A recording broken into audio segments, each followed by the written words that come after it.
What's up, everybody? It's Dan from SageMathTutoring.com, and I'm back for another video. This is a review sheet of my fantastic calculus student who has a test coming up, and pretty challenging. I think she's in like Calculus 1, but this is exploring stuff that, at least when I was doing the higher level calculus stuff, this wasn't in Calculus 1. It's like Calculus 2, I think.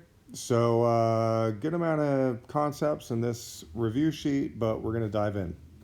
So, oh, by the way, for those of you watching, this whole video is going to have to do with, actually it'll probably be in the title, but it has to do with like finding the area under a curve, finding the area between bounded by curves, finding the volume of various objects, solids, and so on. And also partial fraction decomposition. So, number 5, find the area between y equals 1, radical x, and y equals blah, blah, blah. This one. So, first things first, I think it's actually safe to say that you should just find the points of intersection. I mean, that's going to be something. We're on number 5. Find the points of intersection right away. How do you do that? Well, you set this thing equal to that thing. So, it's going to be 1 plus radical x equals 1 plus 1/3 x. Now, if you have a radical, you're going to want to get that radical by itself. Even if you had radicals on both sides of the equation, you'd want to get at least one of the radicals by themselves.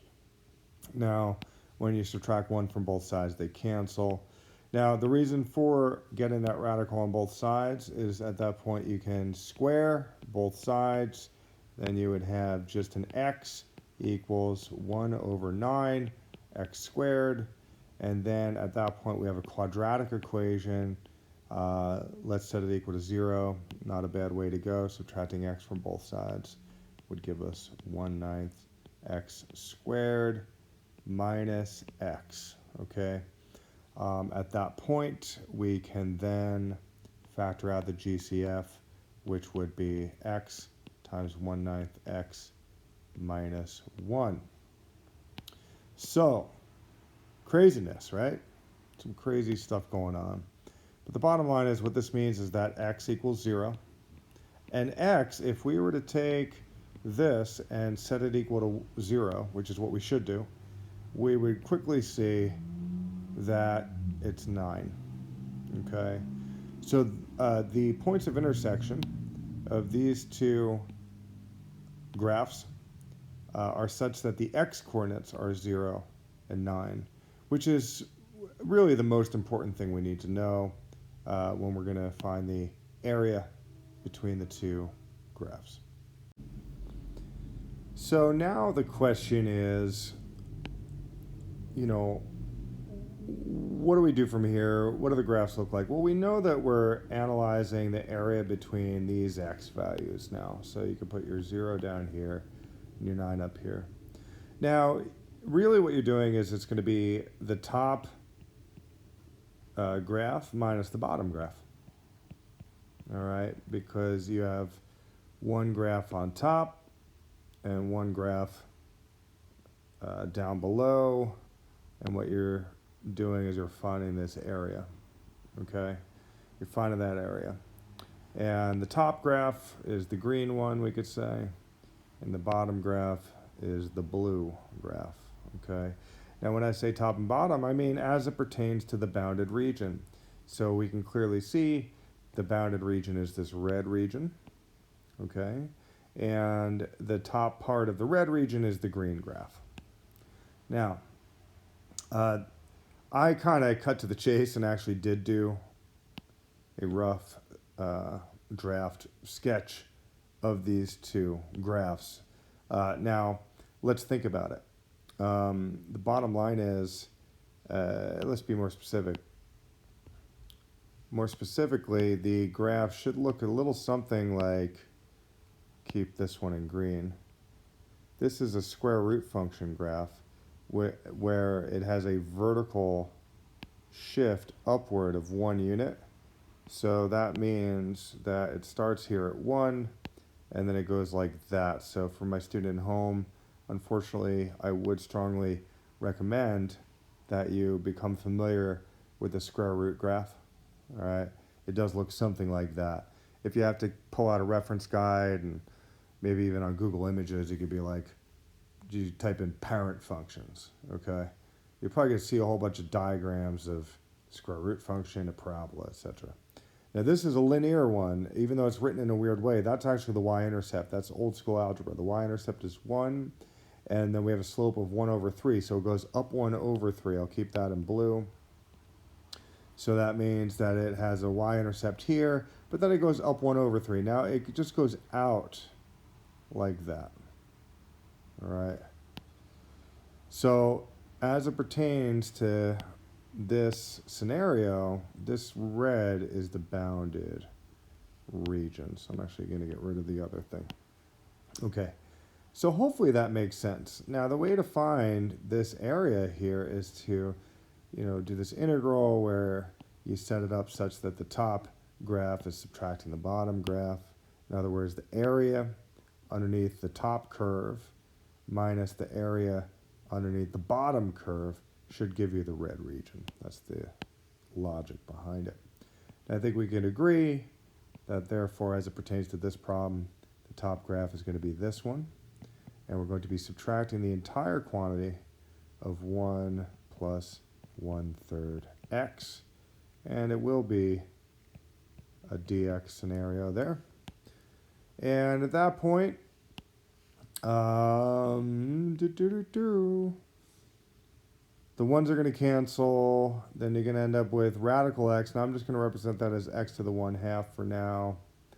Minus 1/3 x. And it will be dx. Now let's take a look at what that's going to be after actually, doing the integral stuff. The x to the 1/2 is going to become x to the 3/2, only it will be a 2/3 in front of that. Now for my student at home, work that out as slowly as you need in order to confirm that that's the case. All right, I have experience, so I can kind of see quickly what it's going to be.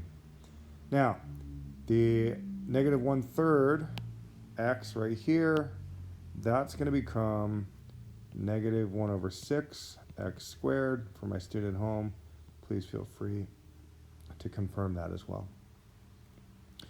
So that's what we're dealing with, and I'm going to keep going down here.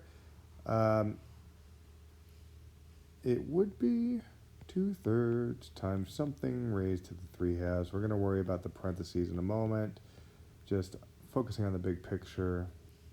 It's going to be 1/6 times something squared.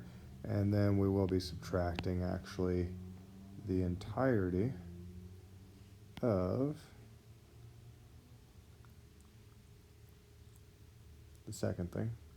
Now I could already see it's just going to be 0, but whatever, for the sake of illustration, we're going to write everything down. Now again, I'm rewriting everything with empty parentheses because in my view, that's actually easier. So at this point, we're going to plug in a 9 into here and here. So that's what we're going to do.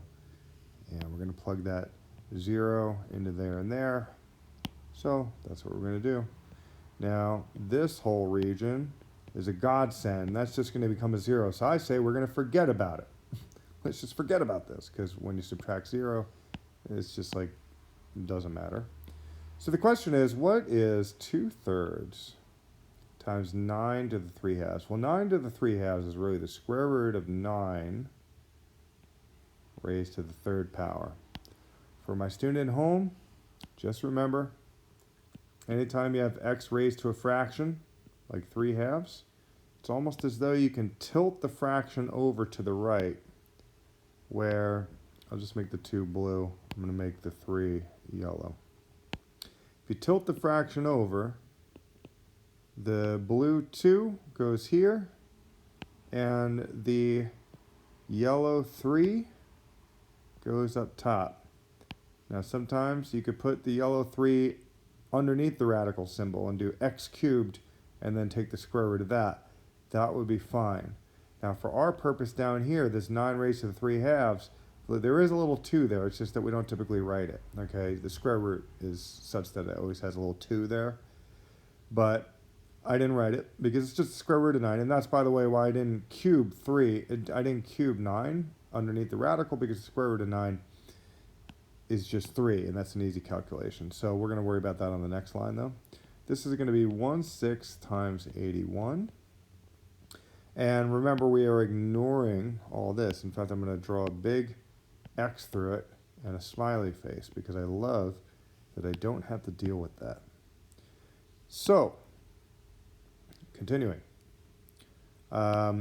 This is going to be, square root of 9 is 3, so it's going to be 3 cubed, which is 27.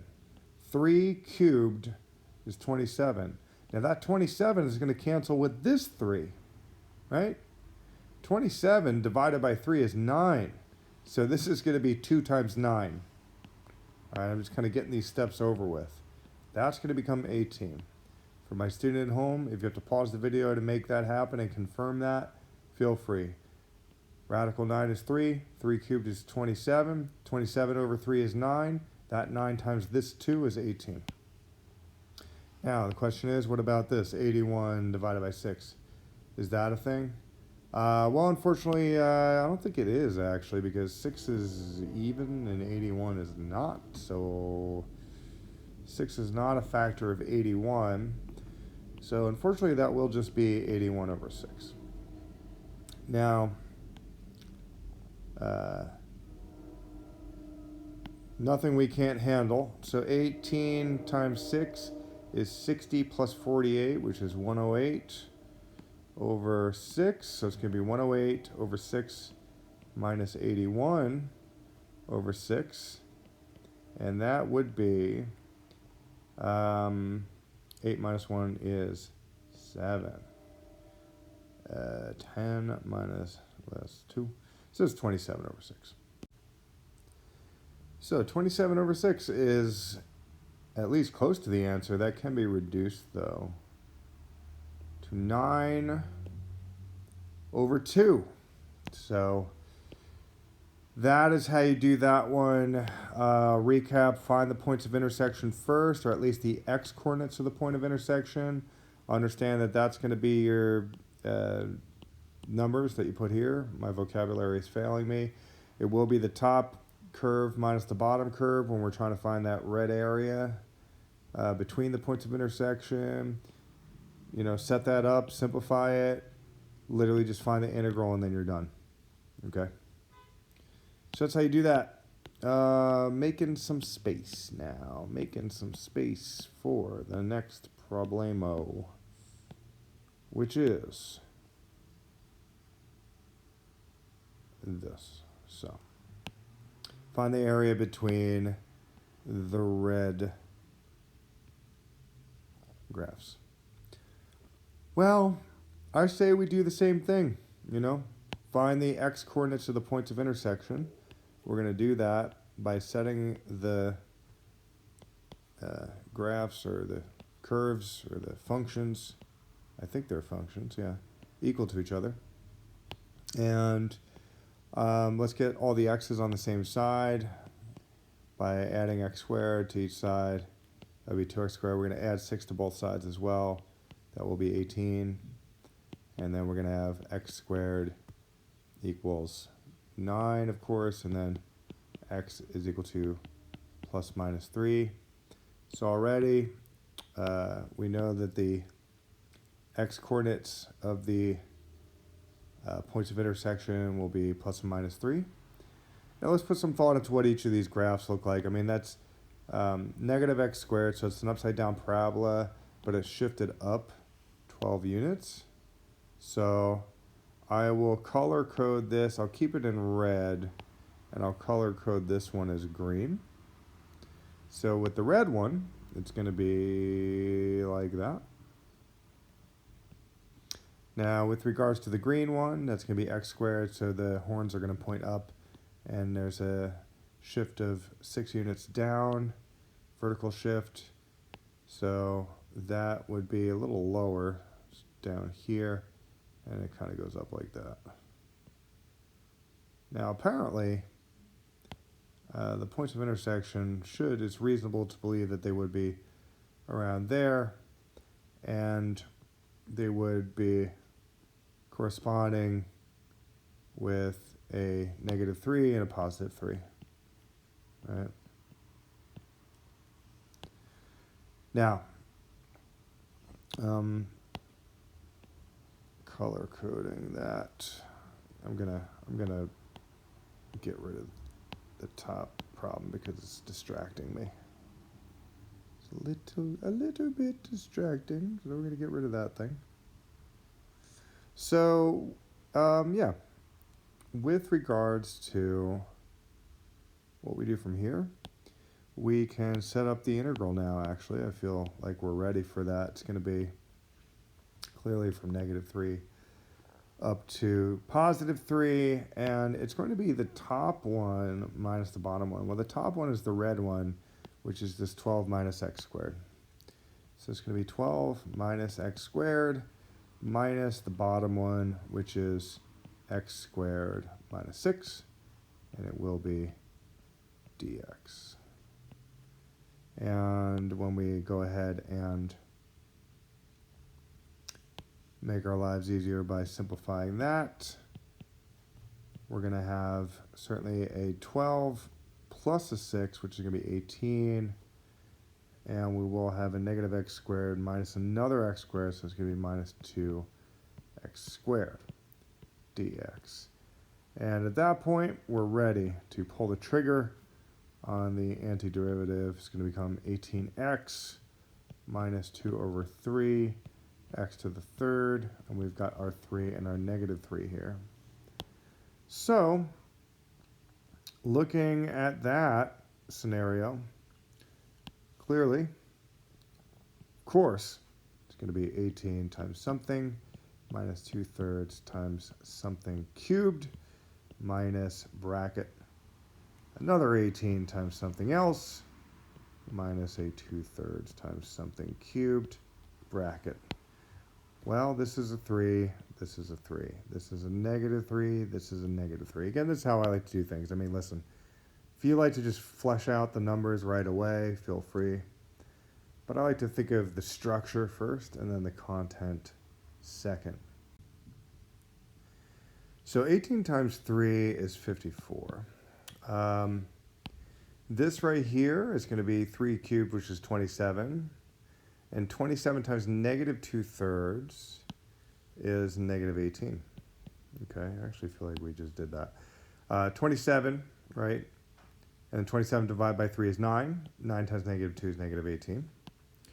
And on the inside of the brackets, we have -54. Okay, this part can get complicated. -3 cubed is -27. -27 times a negative number is going to be positive. So I'm just going to write plus. Okay? -27 times a negative number is going to be positive. That's why I wrote the plus. So the question is, okay, well, what's 27 times 2/3? Well, we already looked at that. That's going to be 18. So, nice. We got 54 minus 18. Well, what is 54 minus 18? 54 minus 18 is 36. And we're going to be subtracting -36, right? And that's going to become 72. And we are done. That's how you do that one. So I hope that makes sense. A little crazy, that one. Okay, so that's the last one for this page. For my student at home, of course, you can rewind, pause, do it over, try the problem on your own, double check the answer, use the video as much as you need. Number 7, find the area between these things. Right. Well, once again, we can find the points of intersection, and at the very least, find the x-coordinates of the points of intersection. The problem is, though, that, there's like this squared here. It's kind of throwing things off. Let me think about this. What's the smart way to go about this? This is a sideways parabola. This is just a line. I think it's worth just seeing right away that that's nothing more than this, which is something that's certainly very familiar to people. It's no problem. So, for the record, the graph would look something like that. Now you might be wondering, how do I know that? Well, I kind of know parabolas. I mean, usually it'd be y equals 2 times x squared. And if it was y equals 2 times x squared, it'd be a parabola that's like that. But when it's x equals 2 times y squared, it's going to be a parabola tilted on its side like that. Now, it appears as though the teacher is not having a very strong expectation that this has to be perfectly accurate, but we do need to kind of see what's happening. Now, this is a linear equation, y equals negative x plus 1. The y-intercept is 1. The slope is negative 1, or you could say that the slope is negative 1 over 1. Okay, so I'm going to color code that as red. I'm going to color code this as blue. We're going to make the parabola blue, and we're going to make the line red. Now, the line would be something like this. Okay, therefore, the shaded region would be this green region here. Okay. So we have a few problems. First of all, we have yet to find the points of intersection. Here's another problem. The problem is that when you do the whole integral where it's like the top curve minus the bottom curve, well, you might be thinking, well, what about this part? I mean, certainly over here, the red line is on top for all this stuff. But there's this moment here, which I'll kind of highlight in yellow. This whole section. Wouldn't that be the curve over itself? So that's a problem. Now, the good news is if you see on your graph that something like that's going to happen, you can then just kind of reverse things. So you're taking into account the y coordinates instead. Basically, just do the inverse of everything, replace all the x's with a y, where what you now have to do is it's like, kind of like, let me just turn this. It's almost like tilting it on its side, where you're going to find the area between the red and the blue parabola, and you're taking into account all of these now, okay? So the points of intersection, what we're actually interested in are the y coordinates of these points of intersection, okay? That's essentially what we're going to do. Now, for my student at home, I understand that might seem weird, but once you see it in action, it's not going to be that bad. Bottom line is it will be an integral. Instead of a dx, it's going to be a dy.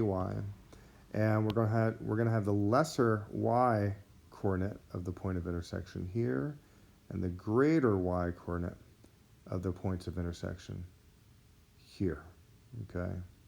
So instead of the x coordinates of the point of intersection, we're going to put the y coordinates of the points of intersection. And then we're going to do the one equation, or the one graph minus the other graph, the red line graph, the rightmost graph, minus the leftmost graph. In this case, it's the blue. So I'm just going to code that by saying red minus blue. But the thing is we need these. We need the y coordinates of the points of intersection. And the points of intersection are clearly here and here. Now, how are you going to find the y coordinates of the points of intersection? Well, you can set this equal to x, or solve it in terms of x. And that would become x equals 1 minus y. So that's that. And this is already set, x equals 2y squared. So then you could set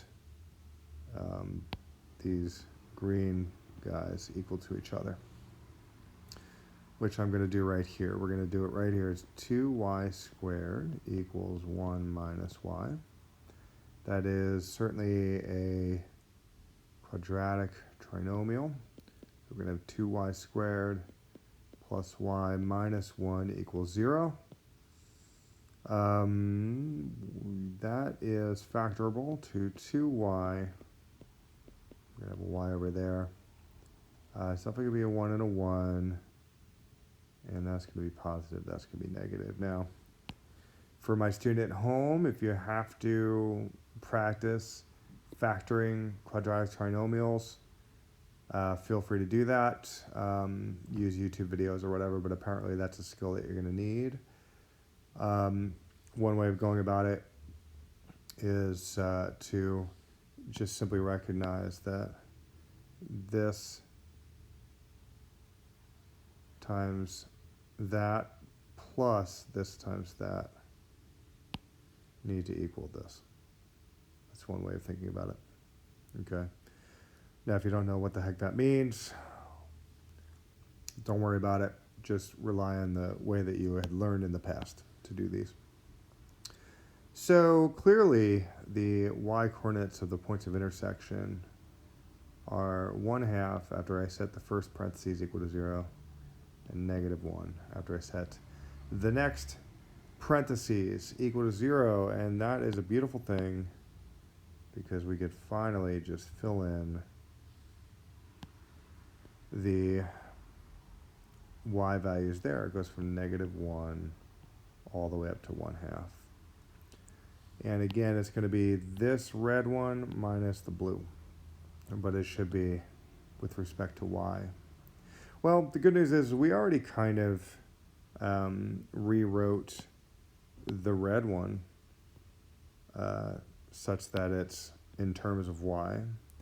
The blue one's already written in terms of y. And we know it's going to be the red minus blue. It's going to be the right-hand one minus the left-hand one. So we're ready to do it now, actually. I'm going to go ahead and rewrite this part. And then the red equation is 1 minus y. And we will be subtracting 2y squared. And that's going to be with respect to y. So, amazing. We are ready to work on the integral at this point. It's going to be y minus y squared over 2 minus 2/3 y to the third, and we have a 1/2 and a -1. Let's bring it over here, actually. I'm going to try to squeeze it in over here. Arrow land. So it's going to be something minus something squared over 2 minus 2/3 times something cubed, which I will worry about later, minus the entire brackets of the same structure.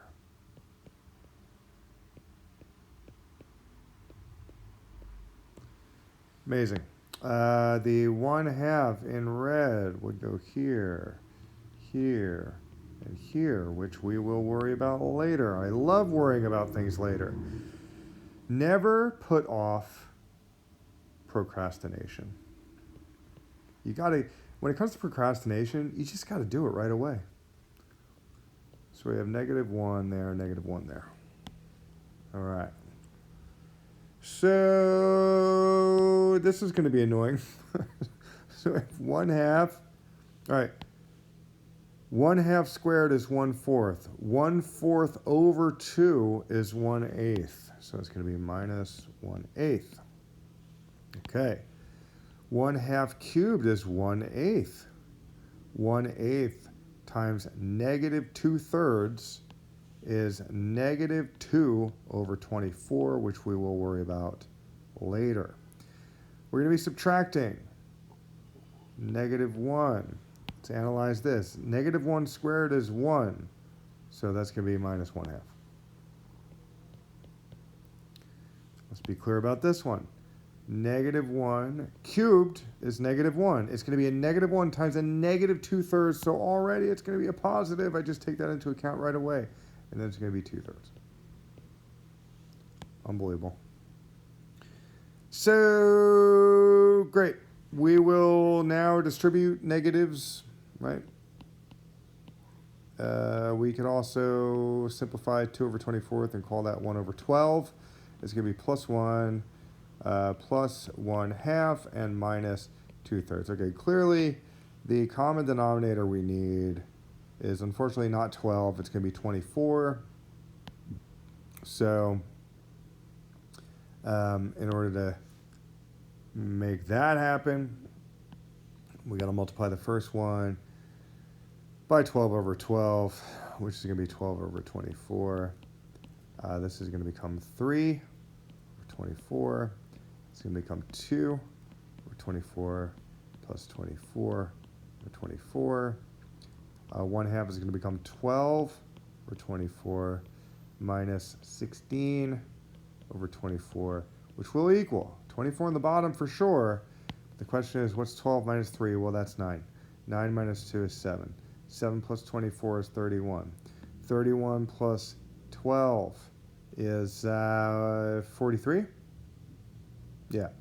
43 minus 16. 43 minus 16. Some of you guys are good at doing this in your head. You know who's not good at doing it in his head? Me. So that's 27/24. Let's see. Does that work? I think it does. Yeah, I'm not seeing any mistakes. If I made a mistake in the comments, let me know. But this can be reduced. Everything is divisible by 3, so that would be 9/8. And I think that's right. Pretty sure that's right. If I made a mistake, comment below, please. All right. So for those of you who are not sure what the heck happened, pause the video now, look at it, and get back to me. I'm going to erase stuff for now.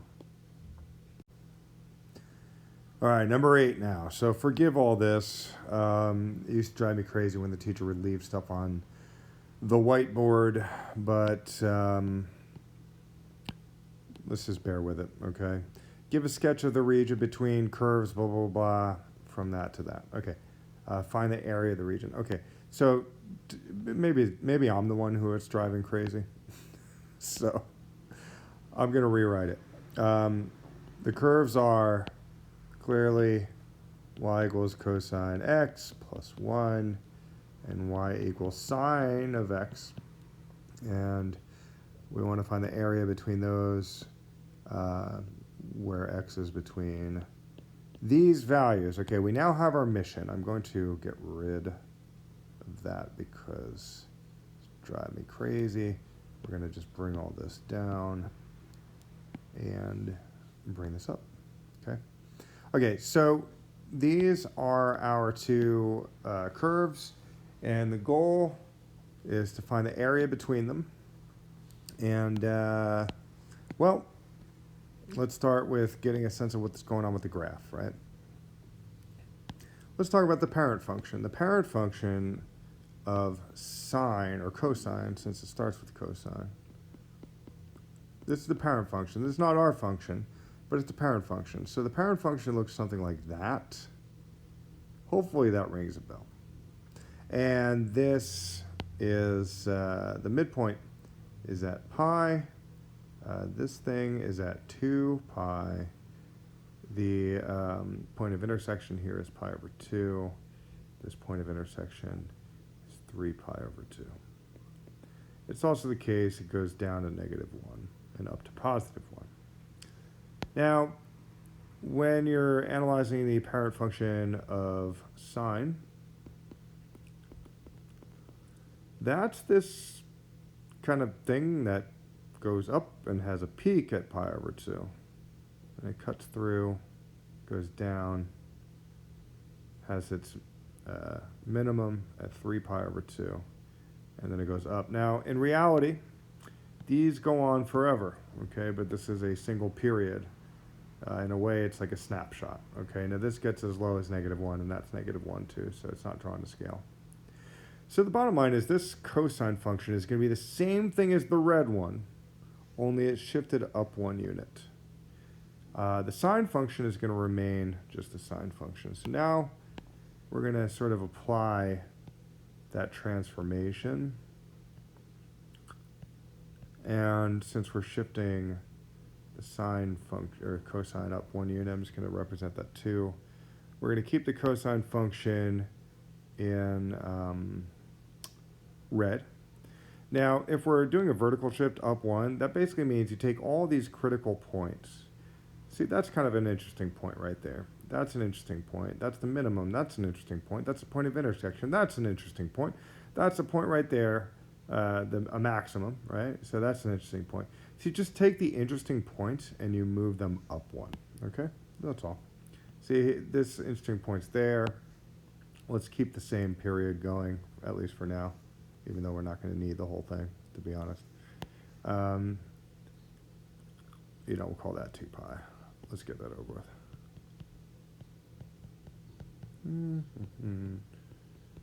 We're not going to need this whole period, but nonetheless, let's do this.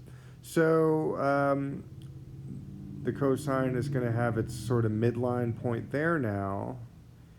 It's going to have its minimum at the x-axis, then it's going to go up, and then it's going to go up. So it kind of looks like that. It does have this like curve.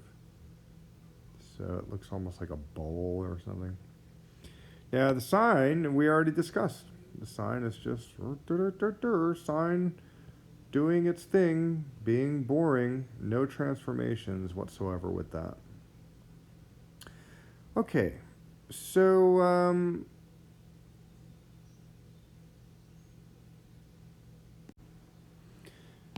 we have this point of intersection here at pi over 2. We're only interested in the x values between 0 and pi over 2, and what that means is we are only interested in this shaded region. Okay? So that's good news. That means we could ignore all this, which is honestly a blessing. Okay? Otherwise, we'd have to do the area of this. We'd have to add it to the area of this. Maybe the area of this if we were going up to 2 pi, right? But just this part. So it's going to be the, integral from 0 to pi over 2 with, it looks like it's the red equation, which is cosine x plus 1, which is the top equation, minus sine x, which is the bottom equation. Okay. So then we can proceed. So taking a look at it, we have the integral of cosine is sine.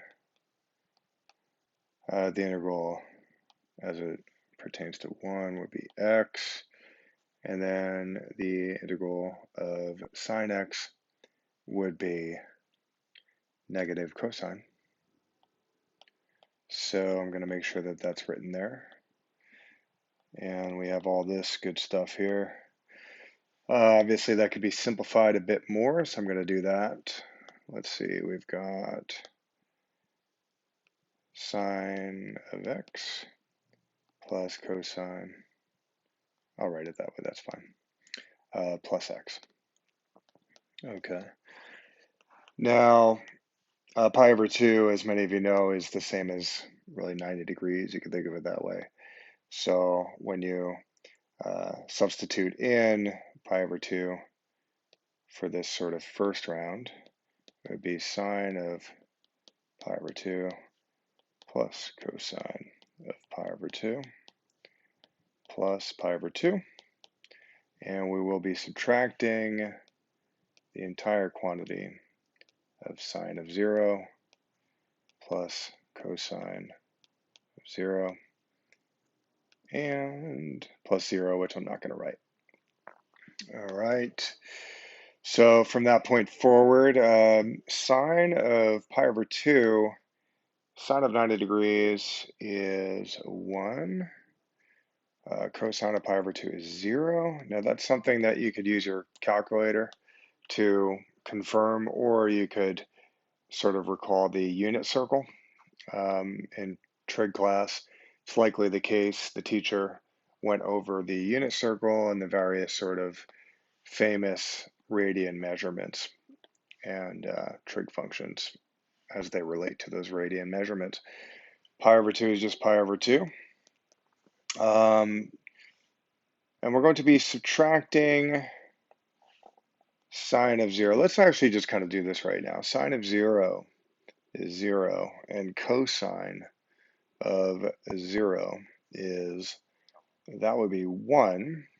So we're going to be subtracting 1, which cancels those 1's, and it leaves us with just pi over 2. So that is the answer to that one. And this was a two-part problem. First, they had asked us to draw the sketch. Here it is. And then they had asked us to find the actual area of this region, which is what we just did. Okay, so for my student at home, you may want to sort of briefly review the sine and cosine graphs, and just maybe quickly reintroduce yourself to perhaps a a small reminder of how transformations would affect each graph. All right. And there's probably YouTube videos out there that would be helpful for that. Okay, looking at problem number 9. Find the volume of the solid obtained by revolving the region bounded by that around the y-axis. Now I'm going to say drawing is probably always going to be a good idea. So we're just going to draw sort of a rough sketch of what's going on. Now, the x equals 1, pretty easy to do. We have 1 right there, and we have a vertical line cutting through it. We have y equals 0, also pretty easy. It's a horizontal line that cuts through like that. Now, this one's a little trickier. It's likely the case most students are not terribly familiar with this one. However, let's keep in mind that that could be represented as the cube root of x squared. So it's helpful to remember that the y values will always be positive, because whatever x is, it's going to, there's going to be a cube root, and then we're going to square it. Okay. So that's helpful to know. And let's see. We could get a sense of what's happening in this one by testing out 0 first. So if you plugged in 0 for x, y would turn out to be 0. Also, if you plugged in 1, it would be the cube root of 1, which is just 1. 1 squared is 1. So far these 2 points exist on the graph. Now, in my view, that could be enough to simply conclude that we're pretty much done graphing this for all intents and purposes, because our purpose is to sort of think about the bounded region. That's, these 3 graphs are bounding, surrounding or something. So I think we kind of have enough information. Some of you might be worried, well, what if it dips below and then goes back up? Well, it's not going to dip below, because again, y has to always be positive, because there's whatever x is, it's going to end up being squared. So I'm comfortable just saying, it basically goes up here. Okay. For those of you who still would like maybe more information, you might want to try 1/8 as a value for x, because 1/8 is a perfect cube, and if you plug that in here, it would be the cube root of 1/8, which is 1/2, and then 1/2 squared is 1/4. So we can know for sure that the point 1/8 comma 1/4 exists on the graph, which in my opinion would be somewhere around there. So I'm comfortable with that. If we're not going to use a graphing calculator, I'm comfortable simply relying on those 3 points. And then we are analyzing this shaded region here. And we're imagining that we're going to rotate the shaded region around the y-axis. Now, going to talk about that. I'm seeing that it's the case. I think the shell method would work, but I also think the washer method would work. Let's get a sense of what the object might look like. It would look something. Really, it would look something like this. Okay, I'm going to use my awesome art skills. No big deal. So you can imagine sort of it's almost like a dog bowl, only it's got a pointy bottom, like the opening and it points there. And that bottom, that would touch the center of the base there. So, it might be the case you feel as though visualizing these things is not your strong suit, and perhaps it's not. That's fine. You don't need to draw it. I find it somewhat helpful to at least have some idea what it looks like in 3 dimensions. But yeah, that's what's going to happen if you rotate this yellow thing around. So what do we do? What do we do? Well, we could, again, use the washer method because we're going to sort of use these horizontal slices, these horizontal rectangles. That's one way of going. And you can imagine that they swing around like that. And let's take this rectangle. If it swings around, isn't there going to be a hole there, right? And that's why they would call it the washer method. Like down here, it's like less of a hole, but as you rotate these sort of horizontal rectangles around, you can kind of see what causes a hole, and that's what causes the bowl shape, right? So let me see if I could actually draw it here. So an example of such a washer in the bowl would be something like this, where, right, you see how it's not really a disc because there's that hole in the center, so there's a washer there, essentially. Hopefully that makes sense. This is somewhat difficult to describe without like a three-dimensional computer animation thing, but that's the deal. So when you are rotating around the y-axis, it's going to be a dy situation. And in fact, as it pertains to the washer method, let's just take a look at the big picture. The big picture with at least the washer method is that the volume of a shape is going to be as follows. It's going to be, I'll do a little divider. It's going to be pi, and you're going to have your bounds here. And it's going to be sort of the large, quote, radius squared minus the smaller radius squared. And then it would be dx. Now, it's the case now that since we're going around the y-axis, it's going to have to be a dy. And also, we're going to put the radii in terms of y as well. So I'm actually going to rewrite that with y's instead. So let's see. I'll just use my white ink here to fill that in. Sometimes erasing stuff causes this system to crash. So I don't want to risk that anymore. So that's what we're going to do. Now, once again, we're using y because we're considering rectangles that are perpendicular to this axis of rotation, okay? And the axis of rotation in this case is y. So I say we take a look at what the bounds would be. Well, if we were dealing with dx, the bounds would be from 0 to 1, right? Isn't that typically what you do when you're trying to do an integral and you're figuring out what these are? It's going to be from 0 to 1. But since it's dy, we're going to take a look at this one, y value of 1 to 0.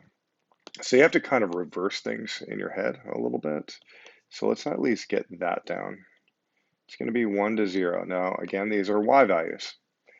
Then there is the far away radius. Here's the axis of rotation. The larger radius is the distance from 0 to here. Okay, you could think of that going around. That's the outside of the washer, right? And that is 1. That is a length of 1 unit. All right, so I'm going to get brackets ready. And it's going to be 1 squared. So let's be thorough about that. Then we're going to be subtracting the smaller radius squared. Now the smaller radius is this x to the 2/3 function here. Wouldn't that be the smaller radius? That's like the hole in the bowl, right? As you rotate it around. But we want this smaller radius to be in terms of y. So what we could do is take this and just rewrite it so that it's in terms of y. Now you might be wondering, well, how do I do that? Well, you got to get x by itself. Well, what's in the way of x being by itself? We want to solve for x. Well, this exponent of 2/3, that's clearly in the way. So we're going to have to find a way to get rid of that. Now, the best way to get rid of that is to raise it to a power that is the reciprocal, because when you raise it to the 3/2, these fractions will multiply, because a power raised to a power is such that you want to multiply the exponents. And then it would just turn into a 1. Now, of course, if we do that on the left, we're going to have to raise the, if we do that on the right, we're going to have to do the same thing on the left. So then we end up with y raised to the 3/2. And that equals x to the first power, also known as x.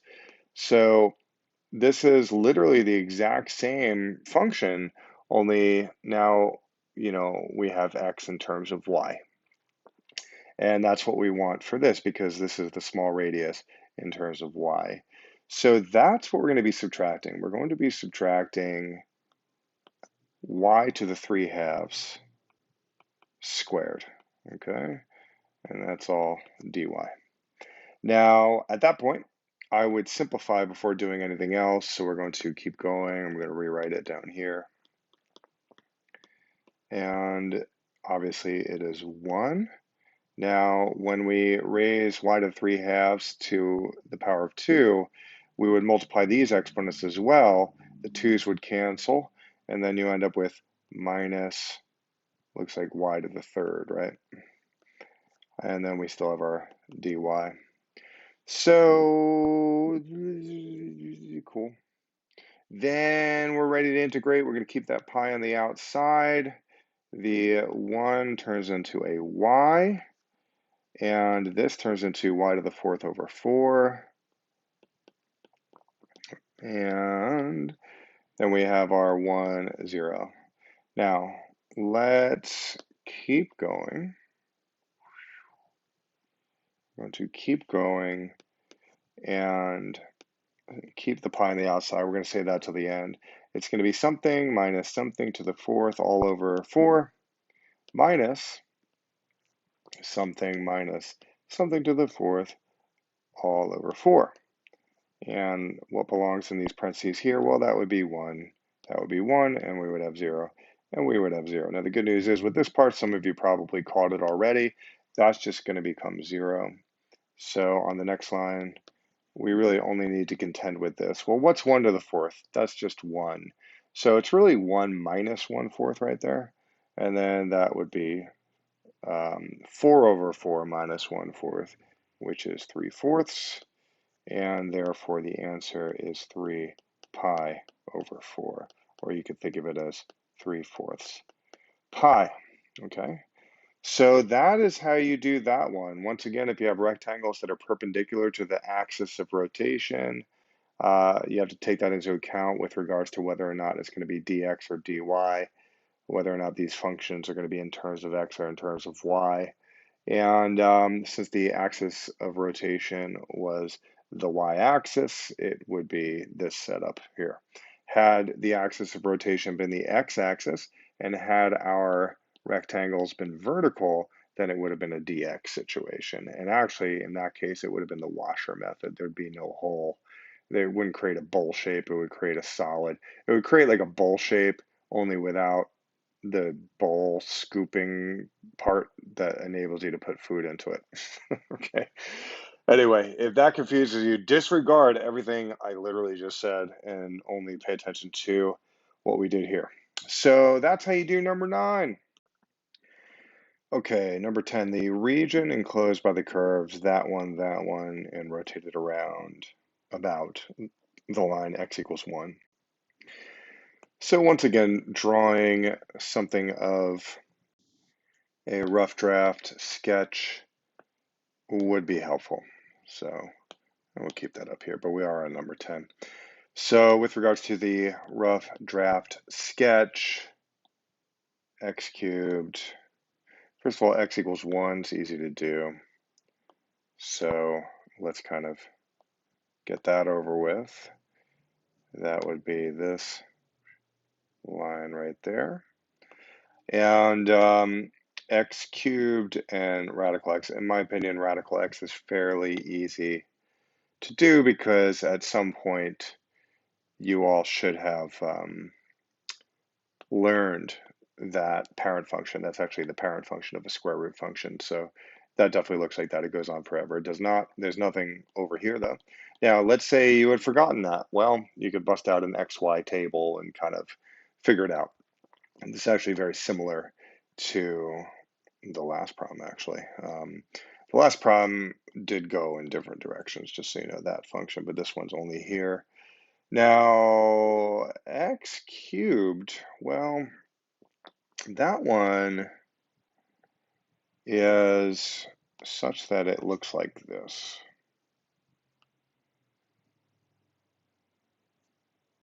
So I would say that's a parent function that you should also be familiar with, to be perfectly honest. And it's really this area here that we're interested in because that seems to be where the action is, right? This red square root function doesn't even go into quadrant 2 or 3, so I'm not really concerned about quadrant 3 at all. We're really just concerned with what's happening in quadrant 1, right? So that would be something like this because in reality, we'll kind of graph some of it. The parent function kind of goes like that and it flattens. And then it just becomes like that. And it does hit this point, which I can confirm in a moment. Now, why am I insisting upon this point here? Because I know, let's just focus only on the black function and the red function. That would be the x cubed function and the square root of x function. Well, if you set those two functions equal to each other, wouldn't it be the case that it would be x to the third equals radical x? And let's say we decided to square both sides in order to get rid of that radical symbol. Well, that would result in x being equal to x to the sixth. And one way of going about that is to then set those two equal to 0. So you could subtract x from both sides, and you would end up with x to the 6 minus x, and that would equal 0. And then it's already getting a little bit more elaborate than what I was hoping, but if you factored out the GCF of x, it would become x to the 5th minus 1, and it'd be 0, and then because of this x, one of these solutions would be x equals 0, and because of this parentheses, you could sort of go off to the side and work on that part. That would become x to the 5th minus 1 equals 0. Solving for x would be a matter of adding 1 to both sides and taking the 5th root of both sides would give us that. So what have we learned? Well, we've learned that the points of intersection between these two functions feature the x-coordinate of 0 and 1. Now we can already kind of see this point of intersection. That's clearly at the x-coordinate, has an x-coordinate of 0. But this one may have been less obvious. This point of intersection has the x-coordinate of 1. Okay, so that's a way of confirming it. Other ways of going about it would be to maybe make a table of values for the square root function, that xy table of values, and maybe make an xy table of values for the x cubed function. And you may have noticed in the table of values that the point 1, comma 1 exists on both graphs. Okay. Now, another thing worth mentioning is that so far I've been just drawing the graph right away to get a sense of the rough draft of the graph itself. It's actually a possibility that what you might want to do first before you draw a graph is to just get clear on what are the points of intersection with regards to all the functions they mentioned there. So far that has come into play with all these problems, those points of intersection. So one of the things you could have done right away is this sort of process of figuring out what those points of intersection are. Seeing as how you're going to probably have to do that anyway. Okay, so that is where we are now. Now I'm going to say this is a decent candidate once again for the washer method. Now let's get kind of clear about what this shape might look like. All right, so the shaded region is here. Okay, that's the shaded region, that's the bounded region. And let's say we were to rotate this around. Well, it would look something like that. All right, and I'm going to extend this x axis. Okay, so here's the x and y axis. Okay, so it would look something like this.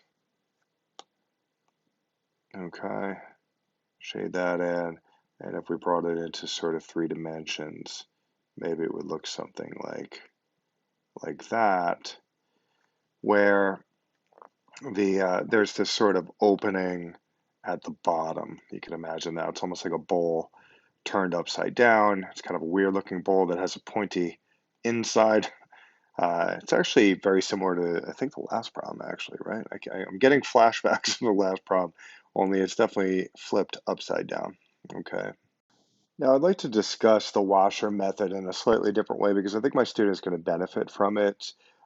There's a way of going about the washer method that simply relies on you remembering, what the integral of the washer method looks like. I mean, bottom line is it looks something like this, where it's like the volume equals pi times, A and then B, and then you have something like this minus something like this. Now, here's the deal. That's totally fine. Okay, that is totally fine. But relying on these sort of rote structures has its pros and cons. Okay, and it can be helpful to just really just use like common sense instead of, I wouldn't call it common sense. Use uh, slightly less common sense than the average, but use logic, we could say. Okay. Um, all you have to do is just think about, well, what's the area of like one of the washers that would be in here? Like imagine you were to just kind of find one of these washers, right? And maybe the inside would look like that. Because that's what we're doing with the washer method. We're imagining like infinite washers stacked like that, and we're finding the area of all of them added together. That's what we're doing with this integration stuff. But what would the area of one of those washers be? Well, actually, it's not a bad idea to just think about it. Wouldn't that be the area of the larger radius squared? I'll do capital R for larger radius, minus the area of the smaller circle. Okay, that's how I should say it. The area of the larger circle minus the area of the smaller circle. So the larger circle is this, right? Larger circle is that, and then the smaller circle is this little guy. Wouldn't that give us the area of one of those washers? Now, in my opinion, that's actually a decent way of going about it. Now, since the washer is going to be perpendicular to the axis of rotation, and the axis of rotation is a vertical line, we're going to want everything in terms of y, okay? So before we sort of flesh this part out a little bit, let's just take a look. The original functions, or the functions that we're dealing with right now, is y equals x cubed, and then we have y equals radical x. Now, if we solve for x in terms of y, this one on the right would become x equals y squared, and this one would become x equals the cube root of y. Now, the larger circle corresponds with the red function. Now, this is the square root function right here, okay? So we could say the larger radius would be the distance from the axis of rotation all the way to whatever this x value is. So really what's happening is it's going to be pi times that radius squared. So it's going to be 1 minus whatever that x value is squared, okay? Now we're going to just leave that. Let's focus here. What's the area of the smaller circle? Well, it would be, pi times, it would be 1 minus this little x value squared. I'll call that x2, okay? That'll be x1 and x2. Now, x1 is right here, all right? That's x1, so I'll even put that in red. x2 is right there, so I'll put that in green, okay? But we don't want this to be in terms of x, we want it to be in terms of y. And that's why we did all this manipulation over here. The bottom line is x1 corresponds with this red function, which is right here. And the bottom line is that x2 corresponds with this black function, which we can denote right here. Okay, so when we say pi times 1 minus x1, well, this is the x1, which is y squared. So that's a way of immediately turning it into a function in terms of y. Okay, so we're literally going to replace this x with y squared because this x equals y squared, at least when it comes to the square root function. And similarly, when we say 1 minus x2, well, x2 is this cube root of y, also known as y to the 1/3. And it's going to be that squared. So that's what's going on with this problem, okay? When in doubt, just remember it's the larger circle minus the smaller circle. Maybe write it out with x1, x2. And then remember that since we're perpendicular to a vertical line, everything needs to be in terms of y. And therefore, you have to do this manipulation over here. And you're just going to replace the x value with whatever x equals, in this case, y squared. You're going to replace this x value with x equals cube root of y, which is y to the 1/3. It's also the case that we can factor out that pi. So the truth of the matter is, this is what we are dealing with, okay? This is what we are dealing with. And that's what we're going to take the integral of. And do you see how this resembles this? Okay, so we are doing the washer method in such a way that is the same as the sort of common structure that maybe your professor might insist upon. Okay, but at the end of the day, this whole process could be traced back to the simple fact that we're just finding the area of one of these washers, and we're going to do the integral of that from 0 to 1. So that may have been the opposite of fun to listen to me go through all that. For my student at home, I understand it can definitely be confusing, so pause, rewind. After you kind of get the hang of it or whatever, you could always also just try pausing the video and doing it on your own. Okay, so we're going to have the volume equals pi could be on the outside at this point. We are going not from this 1 to 0, but from this 1 to 0. Okay, so that. And what's inside, well, we'll do a little brackets because I'm going to need that. It's going to be 1 minus y squared, squared, minus 1 minus y to the 1/3 squared, end bracket, dy, dy. So that's where we are right now. That's where we are right now. And at this point, I would suggest foiling these. Okay, so when you do that, I'll bring it over here a little bit. After doing that, the first thing would be 1 squared, first times first is 1, minus 2y squared plus y to the 4th. Now you could always do that off to the side on your own to confirm that. We will be subtracting the entire quantity of this FOIL, and that would become 1 times 1 is 1, minus 2y to the 1/3, and it will be plus y to the 2/3. Now that can be confirmed as well if need be. We still have this dy on the outside. So that's where we are now. And simplifying further, I would say it would be pi times, let's see. So I'll still use these. When it comes to the 1, do you see how it's going to be 1 minus this 1? So we don't really need to write those 1s. Okay, they're going to cancel. In fact, I'll just denote that by doing this. And we therefore are leading with a negative 2y squared. So negative 2y squared plus y to the 4th plus 2y to the 1/3 minus y to the 2/3. And we still have our dy off to the side.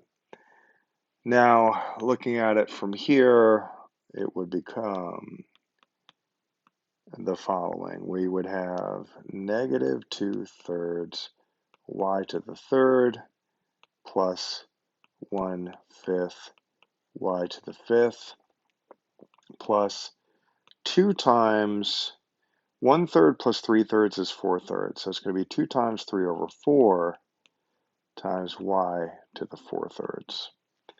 And then we're going to be subtracting 2/3 plus 3/3 is 5/3. So that's going to be 3 over 5 times y to the 5/3. Now for my student at home, if that integration process is confusing, you could always just pause the video, verify it, apply the power rule to everything. Recognize that when you have a fraction in the denominator, what you could really do is just multiply the reciprocal of that fraction in the denominator times the numerator. Okay, so let's see. It's going to be volume therefore equals pi times brackets. It's definitely going to be negative 2/3 times something cubed plus 1/5 times something to the 5th plus, we could get this part over with. The 2 is going to cancel and turn into a 1. That's going to become a 2 down there. So we're going to end up with plus 3 over 2 times something raised to the 4/3 minus 3/5 times something raised to the 5/3. Then we're going to be subtracting the entire same structure. Only we can use foresight to see that we're going to end up substituting 0 into this next structure. And every term features y as a factor, which means that in this structure, every term is going to feature 0 as a factor. So this whole thing is just going to add up to 0. So in my opinion, let's not worry about it, okay? Partly to save time, partly to save room on the whiteboard as well. So really all we have to worry about is this, because it would be this minus 0, so we don't have to worry about that 0. Now what belongs inside the parentheses? Well, this positive 1 belongs inside the parentheses, so we're just going to put that there. Now that's an easier calculation as well, because 1 raised to any power is just 1. Okay, so really what we're dealing with is the volume equals pi times negative 2/3 plus 1/5 plus 3/2 minus 3/5. Now I do believe that 30 would be a great common denominator for us. So the volume would equal pi times something with a 30 on the bottom. Okay, but what would this have to turn into? Well, it would be negative 2 times 10, which is a negative 20. What would this become if we had 30 on the bottom? Well, we'd have to multiply the top and bottom by 6, so it would become a 6/30, so we're going to be adding a 6. What would this become? Well, we'd have to multiply the top and bottom by 15, and 3 times 15 is 45. So we're going to be adding a 45 up top as well, and then we'd have to multiply the top and bottom by, what is it, 6. So it would be a negative 18 there, minus 18. And what is that? Well, I don't know. Some of you might be good at doing stuff in your head. Let's see. Well, negative 20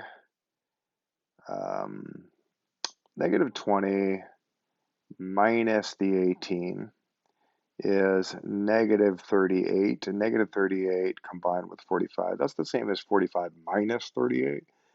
So that's going to be 5 plus 2, which is 7, and then 7 plus 6, which is 13.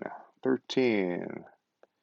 So that's going to be the answer there. The volume equals 13/30 pi, or you could say it's 13 pi over 30. So that is a terrible, torturous problem from Hades. Okay, craziness.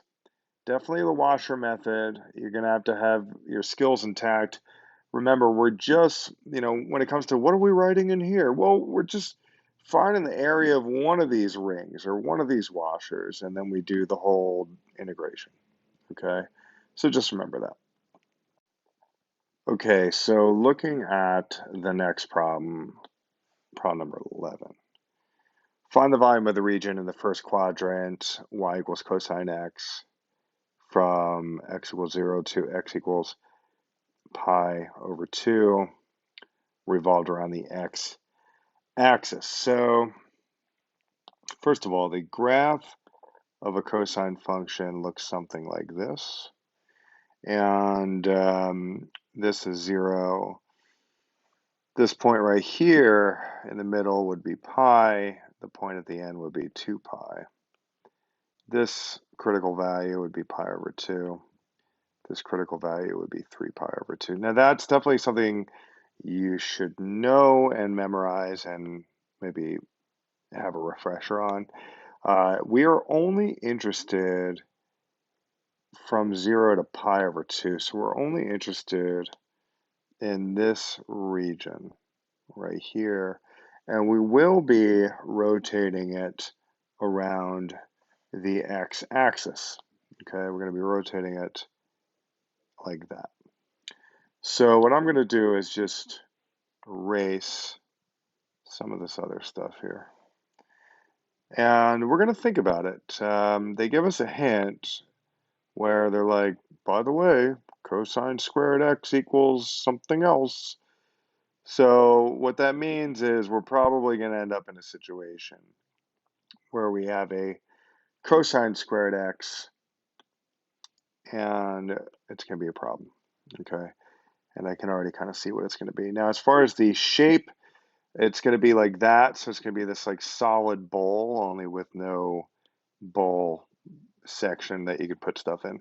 Okay, more maybe it's you could think of it as a solid dome tilted on its side. All right. So let's see.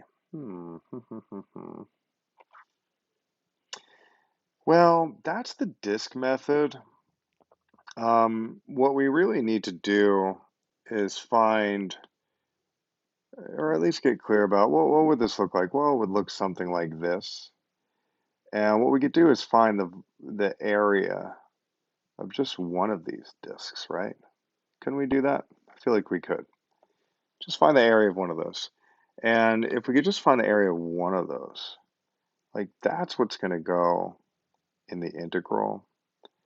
And this is a straightforward problem where it's going to be dx. It's going to be with respect to x. So let's see here. The area of one of those things is most definitely pi r squared, right? Isn't that the area of any circle?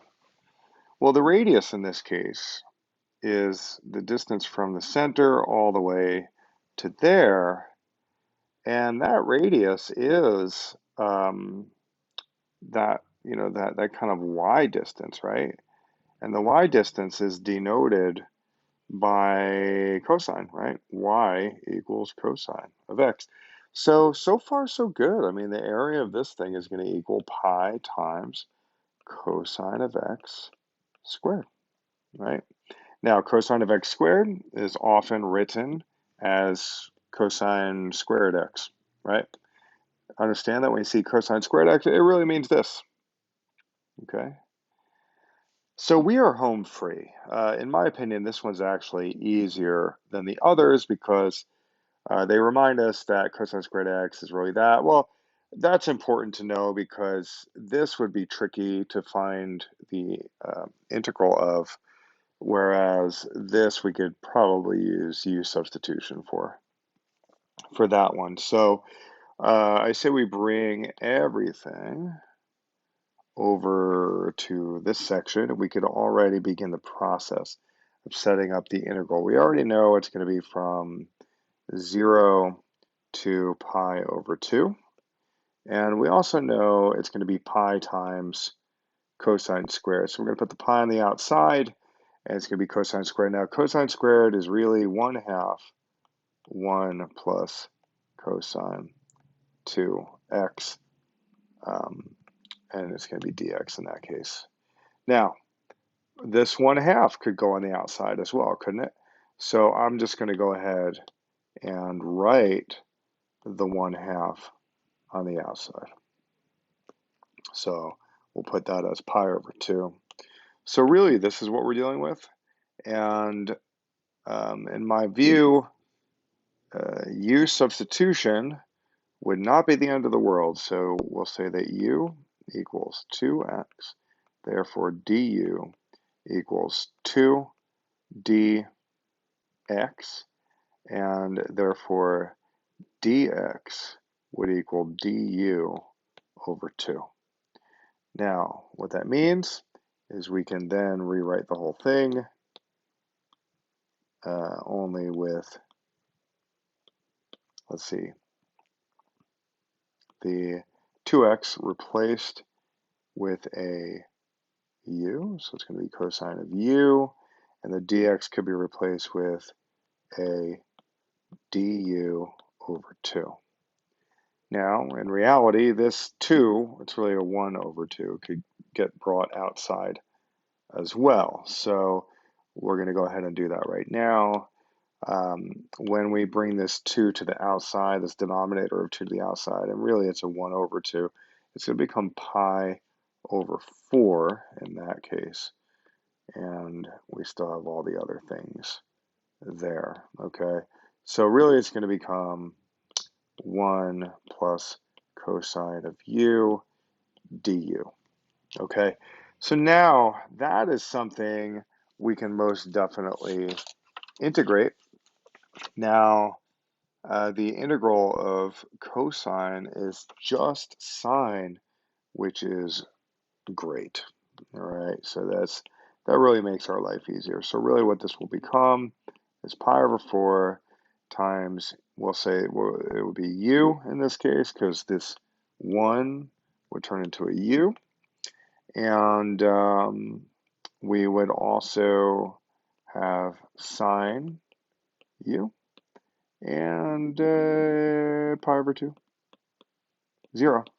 Now we can substitute 2x back in there for u. So we have pi over 4 times 2x plus sine of 2x. And then we have our pi over 2 and our 0 there. So, interesting. Well, we could bring everything up here. We will have pi over 4 times 2 times something plus sine of 2 times something minus the entire quantity of 2 times something plus sine of 2 times something. So that is kind of crazy. So what's the first thing we plug in? Well, it's going to be pi over 2. So that's pi over 2. That's pi over 2.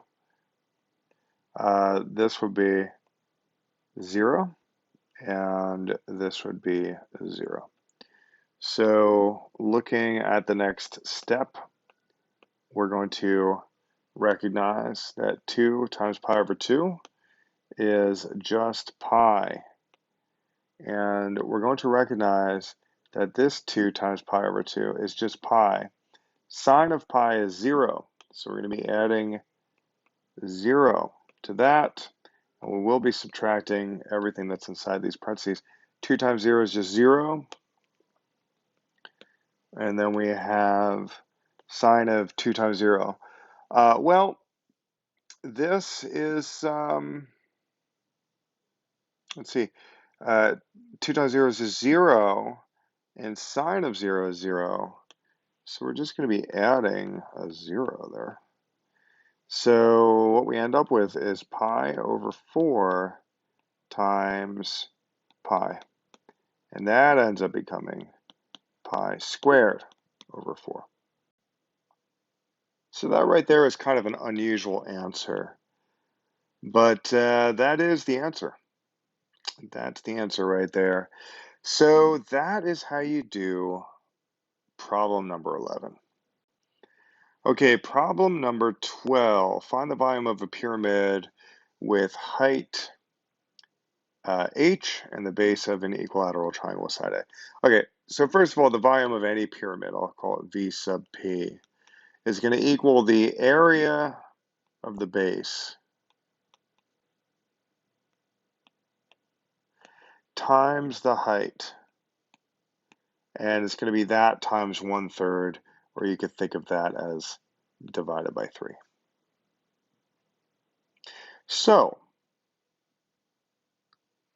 what's the height? Well, the height in this case is h, so it's already there.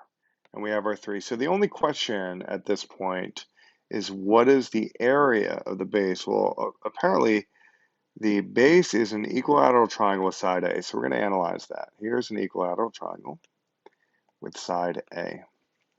Question is, what's the area of that? Well, the area of any triangle is 1/2 base times height, okay? And this is a different height. This is the height of the triangle, okay? So, in fact, I'll call it h sub t to differentiate this height from this height. This is the height of the large three-dimensional pyramid. This is the height of the triangular base. So I'll call it h sub t for triangle. And it's right here. And the height is such that it forms 90 degrees with the base of a triangle. Okay, so there's the altitude, you could say as well. Now, my student at home, hopefully you remember that the interior angles would be 60 degrees. This whole angle would be 60 degrees as well. Now, when you cut an equilateral triangle down the center like that, what you've done is you've formed two 30, 60, 90 degrees. 30, 60, 90 triangles, I should say, right triangles. So we're only going to focus on the one on the left just because we need to sort of narrow our focus and really take a look at what's going on here. One thing we know for sure is that this hypotenuse has a length A, but what about this leg here? Well, that's going to be half of A, right? That's going to be half of A. So what we could do is we could sort of acknowledge that that short leg here, the one that's across from the 30 degrees, is A radical 2. Now, hopefully my student at home remembers that 30, 60, 90 triangles follow the following structure. This is, the short leg could be something called, let's call it L for leg, okay? The hypotenuse will always be 2 times that, and the side, or the leg that's across from the 60-degree angle, will always be the leg times radical 3. So when we look at the short leg in our green triangle, that's A over 2. So this leg is going to be A over 2 times radical 3. Okay, so that is going to become A over 2 times radical 3. That's the height of the triangle then.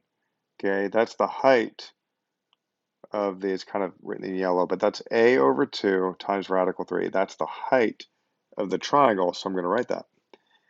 The area of this triangle is 1/2 times the entire base, which we know is A, right? The entire base, which we know is A, times the height of the triangle, which is A over 2 times radical 3.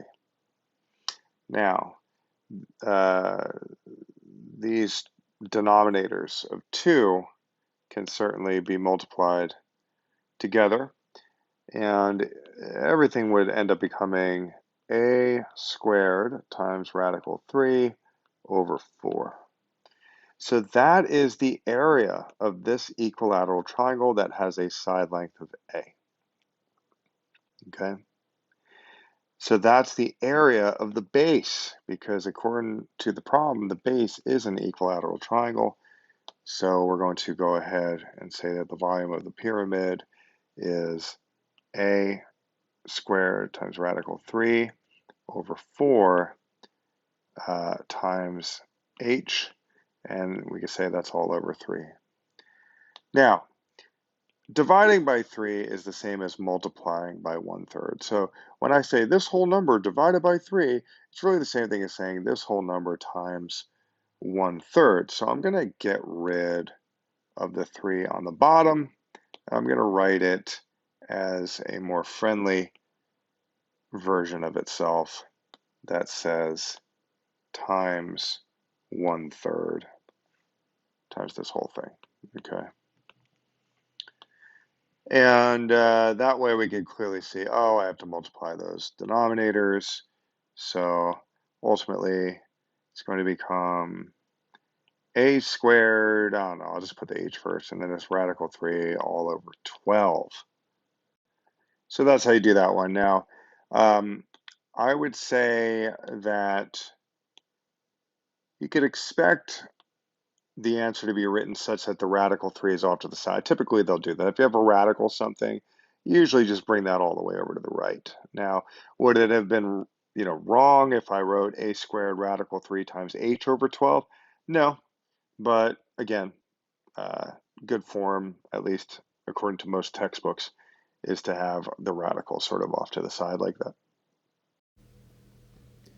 Okay, problem number 13 says, The base of a solid S is the triangular region with these vertices, cross sections perpendicular to the y-axis. That's important. Our semicircles. So, well, it's good to draw it, right? That's been a thing as of late. That has been a thing. So we've got 3, we've got 2, we've got the shaded region underneath, and then there's going to be semicircles on top of those, and they would be stacking like that. So what you're going to want to do here is first, obviously get clear of this shaded region here. That is sort of bounded by 0, 0, 3, 0, and 0, 2. It would be good to come up with a formula for this line right here, which would be y equals negative 2/3 x plus 2. So that's huge. And also to be clear about the area of a semicircle, because the goal is to basically make it so that, I should really say the area function. It's going to be the area of the semicircle in terms of y dy. And the a in this case is going to be 0, the y value of 0, and the b in this case is going to be the y value of 2. Now, you might be wondering, well, why am I using y? Because that's what you're going to want to do when you're dealing with objects that are perpendicular to the y-axis. Okay, if you're dealing with rectangles that are vertical and therefore perpendicular to the x-axis, that's when you're going to want to use the dx. But you're going to want to use the dy when you're dealing with objects that are perpendicular to the y-axis, which they mentioned, right? So with regards to this area function, it's going to be the area of the semicircle, whatever that shape is. You know, you could even think of just one of these. I mean, clearly there's going to be infinite of them stacked like that. But you could just think of one of them and just ask yourself, what's the area of that one? And whatever that would be, you're going to put it there. Now, let's think about the area of any semicircle. That's going to be 1/2 the area of a circle, which is pi r squared. Now, a radius is half the diameter. The diameter in this case is this full x value. It's the distance from 0 to that line, right? So it's just x, right? If it was here, it might be 2. X might equal 2. The diameter, therefore, would be 2. If it extended out just that far, well, maybe that would be 1. You know, the diameter would be 1. So the radius is half the diameter, and the diameter is x. So what we could do is we could represent this formula such that it's x divided by 2. That's the radius, because a full diameter is x. Then simplifying that, we could get 1/8. In fact, we could just say pi over 8 x squared. So that is certainly helpful, and then we're pretty much ready to go, but we have a problem. This is the area function, we could say, for the semicircles. However, this is in terms of x, so we're going to need to find a way to put things in terms of y, and that's where this line equation will come in. So if you solve for x in terms of y, we could subtract 2 from both sides. It would be y minus 2 equals negative 2/3 x. We could then multiply both sides by the reciprocal of negative 2/3, which is negative 3/2. So negative 3/2. And as a result of that, clearly over here we're going to have x, and then over here it's going to be negative 3/2 y, but it's going to be plus 3.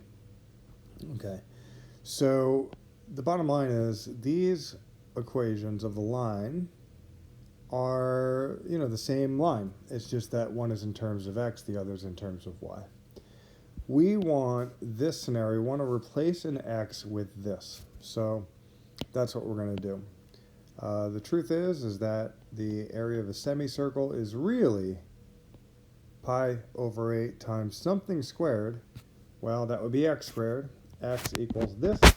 So we could plug that in. It would be negative 3/2 y plus 3. Now, that is the area function for a semicircle. So we're going to go ahead and put that in here. We already know this is going to be 0, this is going to be 2. Let's put the pi over 8 on the outside. That's okay.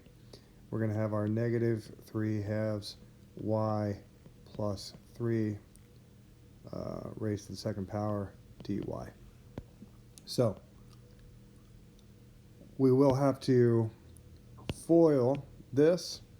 Maybe that's something that can be done off to the side just to be kind of careful. So let's do that off to the side. So negative 3 over 2y times negative 3 over 2y, well, it's going to be 9 over 4y squared. Negative 3 over 2y times 3 would be negative 9 over 2y. And then we'd be combining that with this negative 9 over 2y. So that's going to be negative 18 over 2y, aka negative 9y. So pause the video, try it yourself if need be. The 3 times 3 would give us a positive 9. So what we're really dealing with is pi over 8 times that whole thing. So it's going to be 9 over 4 y squared minus 9y plus 9 dy. So we are now officially ready to go ahead and integrate that. It's going to be pi over 8 times, so y to the third for sure. It's going to be 9 over 12 y to the third minus 9 over 2 y squared plus 9y. And we have a 2 here and a 0. Now this is a case where the 0 here is going to be helpful because when we do the next move where we subtract this entire structure with 0 substituted in for y, then it's just going to become a big 0. So we're not going to have to subtract that part. We are going to have to take into account the first part, however. And the first part is definitely going to be 9 over 12 times 2 cubed. I'm just going to do it right here. I'm going to substitute right away. Minus 9 over 2 times 2 squared plus 9 times 2. Now once again, we're not going to have to subtract anything after that because we'd be plugging in 0. So the question is, what is all of this stuff here? Well, all of this is as follows. It's going to be pi over 8 times, so 2 raised to the third power is 8. 8 and 12 would cancel such that the 8 would become a 2 and the 12 would become a 3.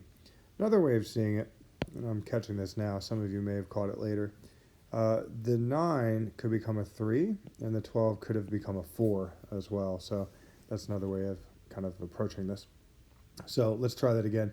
2 to the third power is 8, and the 8 would cancel with the 4, so the 8 would become a 2, the 4 would become a 1, and 2 times that 3 is 2, or not 2, 6, right? So then over here we have a 4. Now a 4 would cancel with the 2, where the 4 would become a 2, the 2 would become a 1, and it would be 2 times negative 9, which is negative 18. And then we have plus 18, right? Plus 18.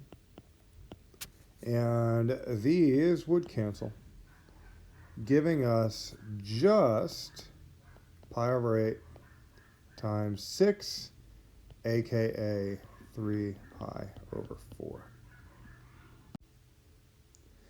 So that is how you do number 13. Okay, looking at problem number 14 now. Base of a solid S is the parabolic region. So for my student at home, don't be thrown off by this language here. This is just saying all points, x, y, and this vertical line means such that, just in case you didn't know, such that. It's like all points, x and y, such that y is between x squared and 1. Now, that could be confusing also. But the truth is it's not that bad, actually. Really, it would be a matter of sort of graphing the horizontal line called y equals 1, which is right there, and that would correspond with 1. And then also graphing the parabola. That's the parent function of a parabola, and that would look like this. And we're looking for all the y values in between those two functions. Well, that's clearly this region. Okay? Now, I think it should be obvious. Well, maybe not obvious, but this is going to be 1 right here, and this is going to be -1. Now, in case that's not clear, you could always ask yourself,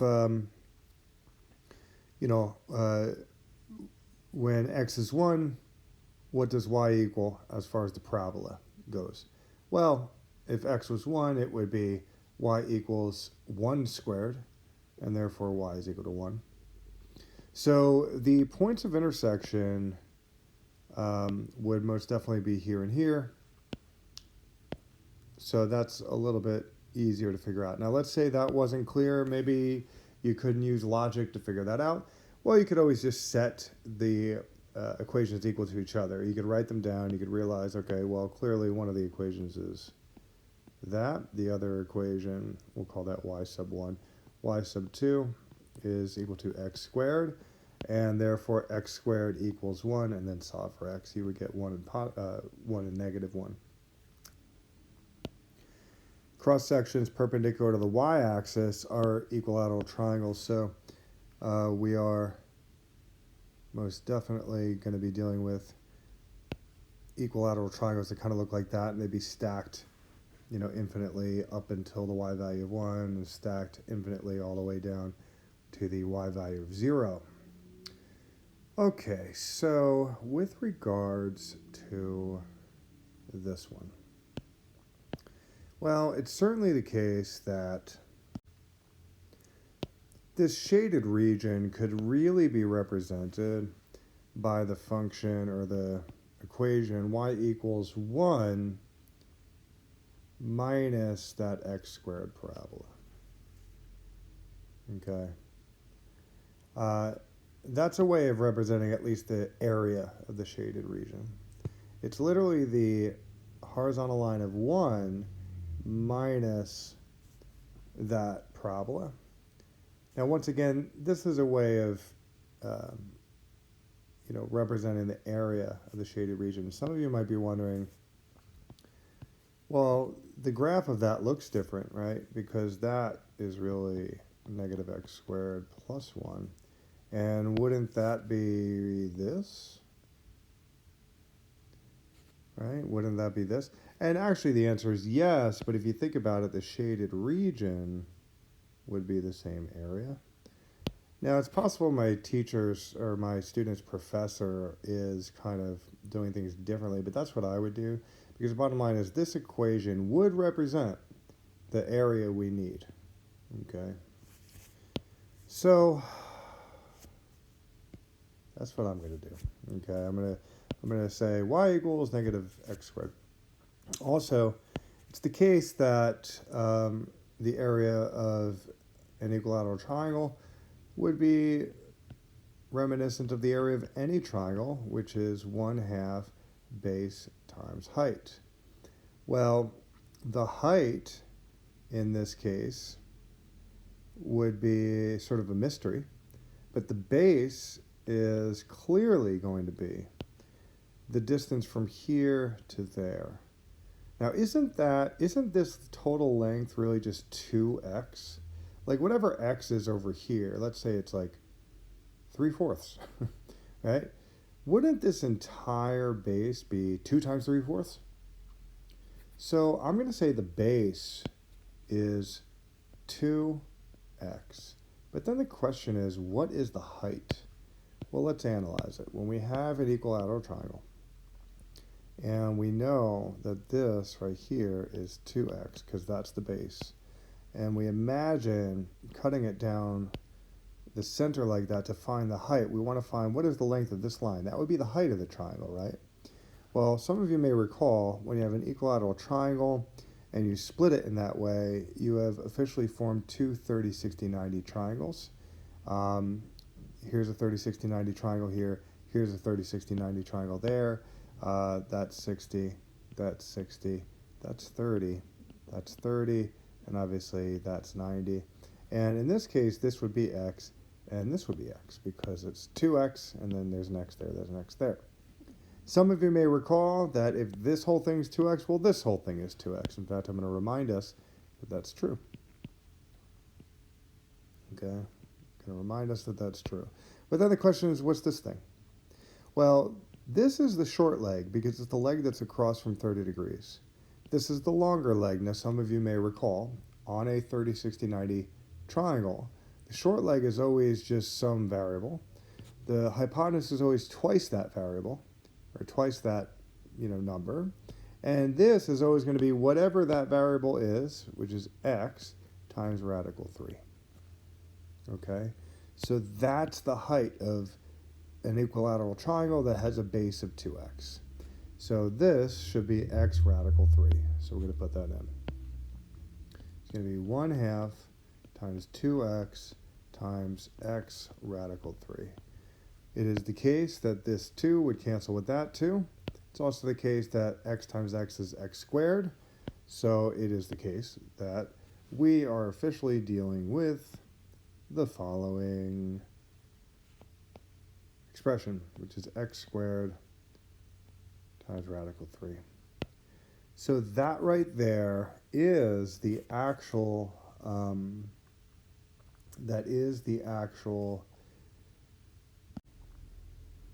area of the equilateral triangles that we're working with, okay?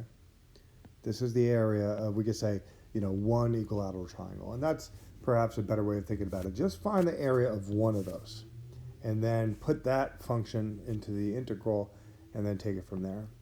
Now the problem is we, once again, have equilateral triangles that are perpendicular to the y-axis, which means that we are going to want to have the integral be in terms of y, the area function in terms of y as opposed to x, which means that we can't just put this in there because this does not have in terms of y. This is in terms of x, right?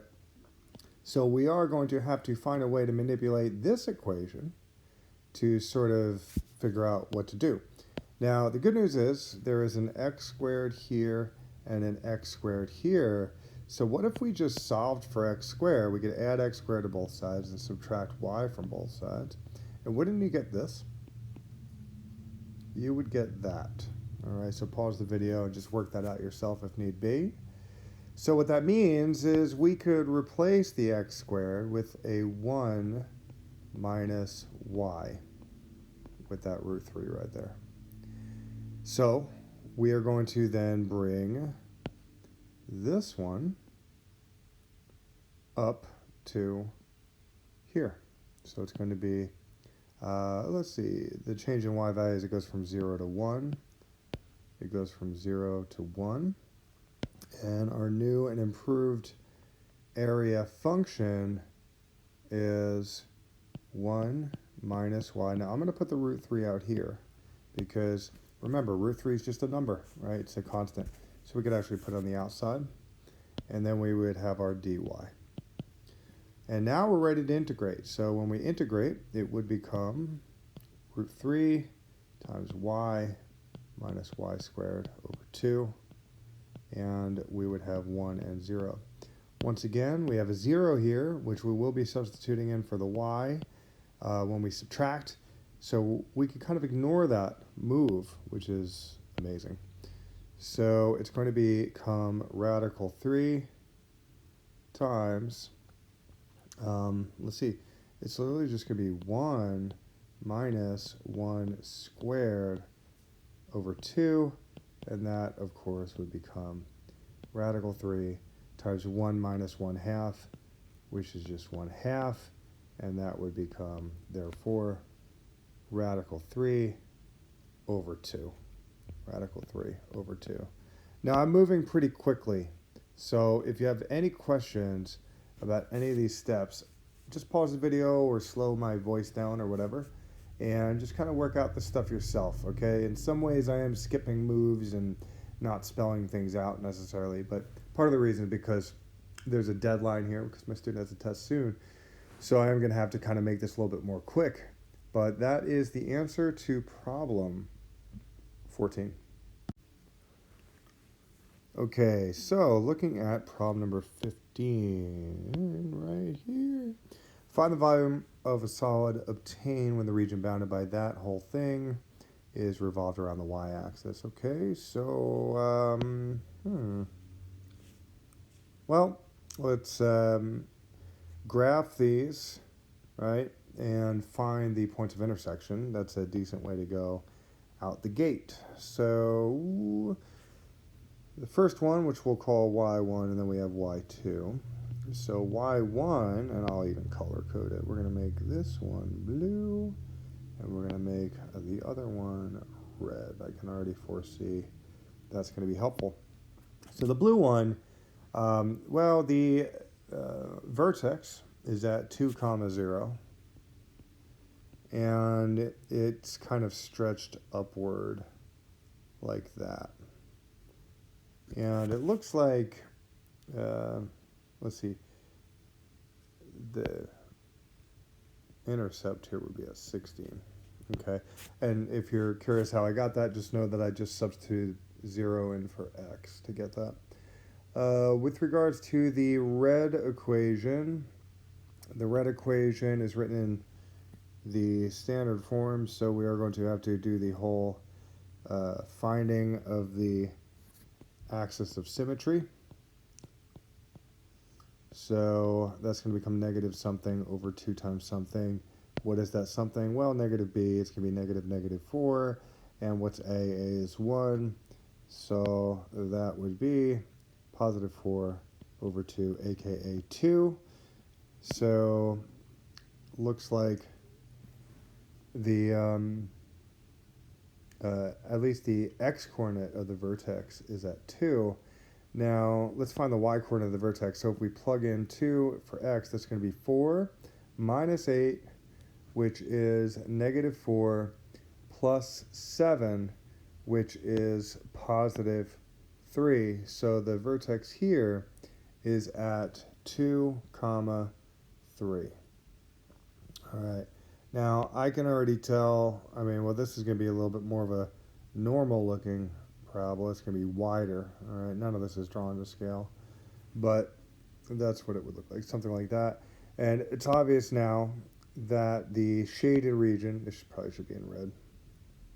We're going to make that second one in red to keep with the color coding. Okay. Now, it's the shaded region here, shaded region, that is our area of interest. Now, we're going to be revolving this thing around the y-axis, right? So it's looking like this one is going to have to be the shell method. And the reason I say so is because the axis of rotation is the y-axis in yellow, right? Now, we will be rotating around, but we can't use the washer method. There might be a temptation to do the washer method, but the washer method would insist that we have these rectangles that are perpendicular to the y-axis, and then you would make a washer out of that. But the problem with these rectangles is you don't want rectangles where at the endpoints of the rectangle it's the same function. So as you can see, we have the endpoints of this rectangle both on this blue parabola. And we don't want that. We want one endpoint of a rectangle to be on one parabola, and we want the other endpoint to be on the other parabola. Which means we're sort of stuck with having to work with something else, right? Let me just color over this real quick. What we are going to have to work with is rectangles that look like this. Okay? And then when you bring those around, it's like a shell. Okay? That's why they call it the shell method. I guess some people thought it looked like a shell. All right? So when you have something vertical, but it's swooping around to the side like that, it's not really a washer, right? A washer is flat, right? Where it's very flat. This is not a washer. This is a darn shell. Okay? So anytime you see, and it looks like this, I guess it looks like pasta maybe? Is there a kind of pasta? Is there a shell pasta that looks like that? I'm not really sure. But you could imagine it's kind of like that, right? That's the shell. That's what would be formed here. So hopefully that makes sense. Had it been rectangles that are perpendicular to the y-axis, well, that would have been the washer. Now, the question therefore is, okay, great. So maybe that's half the battle, is knowing that the shell method would be appropriate at this point. But what is, how do you do it? How do you do the shell method? Well, in this case, it would be in terms of x, because we're dealing with rectangles that are perpendicular to the x-axis. Even though we're revolving around the y-axis, we're still dealing with rectangles that are perpendicular to the x-axis. So it will be in terms of x, and it's also the case that the shell method is such that it's going to be 2 pi with the a and the b, and it's going to be whatever the radius is, and in this case it's in terms of x, times whatever the height is in terms of x, and it would be dx. Now the radius would be the distance, the x value distance from the axis of rotation. So the axis of rotation is here, and the radius would be the distance from that axis of rotation. So in this case, we're kind of lucky, to be honest, because the axis of rotation is at, the y-axis, which has an x coordinate of 0, which means that the radius will just be x, will just be whatever that x distance is, right? Now we do have another thing we should do where we need to find these, and we could do that by finding the points of intersection. So that's something that I kind of forgot. So we're going to set the equations equal to each other to find those x values. We could say the x coordinates of the points of intersection. So in doing so, we would end up having 4 times x squared minus 4x plus 4 equals x squared minus 4x plus 7. That would be 4x squared minus 16x plus 16 equals x squared minus 4x plus 7. Subtracting, let's set the whole thing equal to 0. It would be 3x squared, adding 4x to both sides would be negative 12x. Subtracting 7 from both sides would give us plus 9, and then we have 0 right there. So great. Dividing everything by 3 would give us x squared minus 4x plus 3, and that equals 0.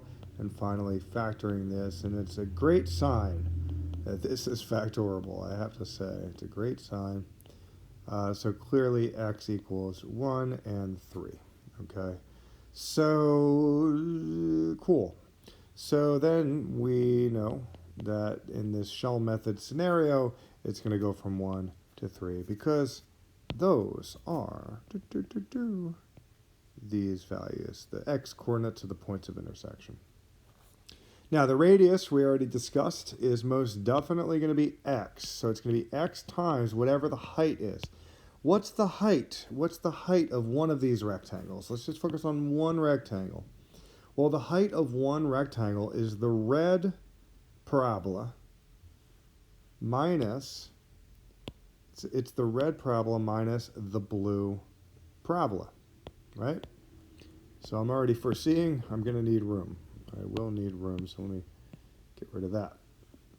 So that is the height of the rectangle. So it would be x squared minus 4x plus 7 minus the entire quantity of 4 times x minus 2 squared. And that is the integral that we're going to integrate. And let's simplify things a little bit. First, the 2 pi is hanging out. We've got the 1, we've got the 3. Let's have the x hang out at least for now. So after distributing the negative, well, actually I should say, after foiling it, it's going to be, after simplifying all this, foiling it, and then multiplying by 4, well, we already did that. It was right here. So let's actually just write that right here, okay? Because we already did that part. It's going to be 4x squared minus 16x plus 16. And then after distributing the negative into everything, I'll just write it in yellow. That's going to become a negative 4x squared plus 16x minus 16. Now I'm kind of saving room by just doing all that stuff here. After distributing the negative, we're going to have this yellow thing, which means that this x squared is going to get combined with a negative 4x squared. So that's going to become negative 3x squared. And then we're going to have a negative 4x squared combined with a positive 16x. And that's going to become a positive 12x. And then we're going to have this positive 7 combined with a negative 16. And that's going to become a negative 9. And it would be dx. Now, I'm going to go ahead and just distribute the x into everything. And therefore, we would get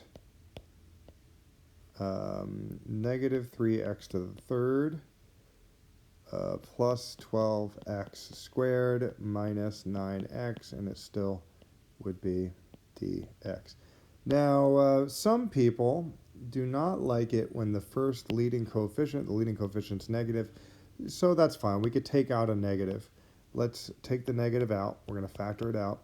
We're going to rewrite it, and it will really be, therefore, 3x cubed minus 12x squared plus 9x dx. Now we're ready to go ahead and pull the trigger on the integration. We're going to have negative 2 pi times the entire quantity of 3/4 x to the 4th minus 4x to the 3rd. Now if you have to pause the video and figure that out, that's fine. Plus 9 over 2x squared. Unfortunately, this is going to unavoidably be one of the more long-winded ones. We're going to have to substitute everything in. So, whatever. We've got negative 2 pi, and it's going to be times 3/4 times something to the 4th, minus 4 times something cubed, plus 9 over 2 times something squared. And it's going to be that minus the entire quantity of the same structure. All right. As I've mentioned earlier in the video, you might want to just do this first and worry about the numbers later. Okay. What's the first number that we plug in? It's going to be a 3. What's the next number we plug in? It's going to be a 1. So we still have that negative 2 pi on the outside. And this right here would be 81 times 3 over 4, which is an annoying number. 81 times 3, 243. Now that is not divisible by 4, so we are kind of stuck with that. 243 over 4. And then it's going to be minus 4 times 27. 20 times 4 is 80. 7 times 4 is 28. So that's going to be 108. So that's going to be minus 108. This is going to become a 9. It's going to be 81 over 2. So it's going to be plus 81 over 2. And we would be subtracting the entire quantity of, this is literally just going to be 3/4. So I'm going to write 3/4. Notice how everything is going to be in brackets. This was parentheses here, which is fine. That probably should have been brackets. And in fact, there should be a bracket on the tail end of that. My bad. But I'm going to use brackets here, whatever. So this is minus 4 times 1 cubed, which is just minus 4. Then we have a positive 9 over 2. Okay, so big craziness right there, right? I'm just going to blow it up so we could see it a little more easily. Put it up here. Okay, so that equals negative 2 pi times, let's just go ahead and distribute the negative, 108 plus 81 over 2 minus 3 over 4 plus 4 minus 9 over 2. And it looks like a common denominator could most definitely be 4. So that's good because I do not want to multiply 243 times anything. So we're going to leave the 243 alone. It is over 4. This is going to be 400 plus 32, so that would become 432 over 4.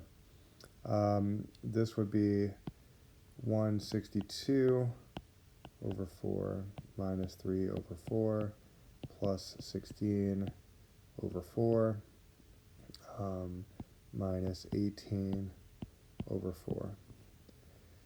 So, let's say, well, it's definitely looking like it's going to be a negative number, which is a good sign because it's going to be a negative number times this negative number. And the reason I know it's probably going to be a negative number is because we're subtracting 432 from that, which will plunge it deeply into the negatives. So I'm hoping, I mean, I could be wrong. Definitely it's going to be 4 on the bottom. The question is 243 minus 432 plus 162 minus 3 plus 16 minus 18. What is that? I'm going to use my calculator. Okay, so when you combine all the numerators, it's going to become negative 32. And we still have this negative 2 pi hanging out. So that's going to become negative 2 pi times negative 8, which is going to become 16 pi. So that is the answer to that one. And I would say that is, so far, probably the most challenging one because it had a lot of places, clearly, where a careless mistake could have been made there, right? Now, for my student at home, I think really the most important thing is recognizing that this is a shell method situation because we want the endpoints of a rectangle to be each on 2 different functions, and we are rotating around the y-axis in this case, and that would form a shell shape, all right? So that is that one. All right, moving on.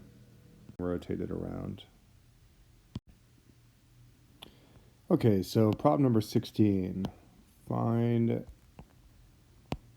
the volume of a solid obtained when the region bounded by this, and x equals 0 is revolved around the x-axis. So first of all, x equals 0, clearly a vertical line that cuts through the origin like that. This one I find to be sort of challenging in that it's not a function, because if you were to graph this, it would fail the vertical line test because every x value could be paired with 2 y values, essentially. So this would be a little bit more interesting to graph, but what we could do for sure is at least get a sense of what's going on as it relates to this vertical line. So my thought is it's a decent idea to perhaps just start by finding the points of intersection. And you could figure that out by taking into account both equations and then setting them equal to each other. And in this case, it would be a matter of setting 0 equal to 4y squared minus y to the third. And we'll get to this table in a moment, but I got sidetracked by this idea. I think this is a better idea to start with.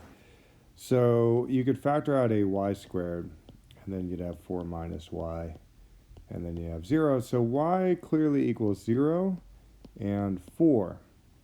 So when x is 0, y is 0 and 4. And by the way, already that's why it fails the vertical line test. So the point 0, 0 is on the graph, and the point 0, 4 is on the graph. My thought is, let's get a sense of maybe what's going on over here, or even over here. Or we could think of it as seeing what's happening up top and what's happening down below. That's another way of thinking about it. So for example, when y is 1, what does x equal? Well, that would be 4 times 1 minus 1, which is just 3. So that's a point that exists on the graph. What about when y is 2? Well, that would be, let's see, 2 times 2 squared is 4.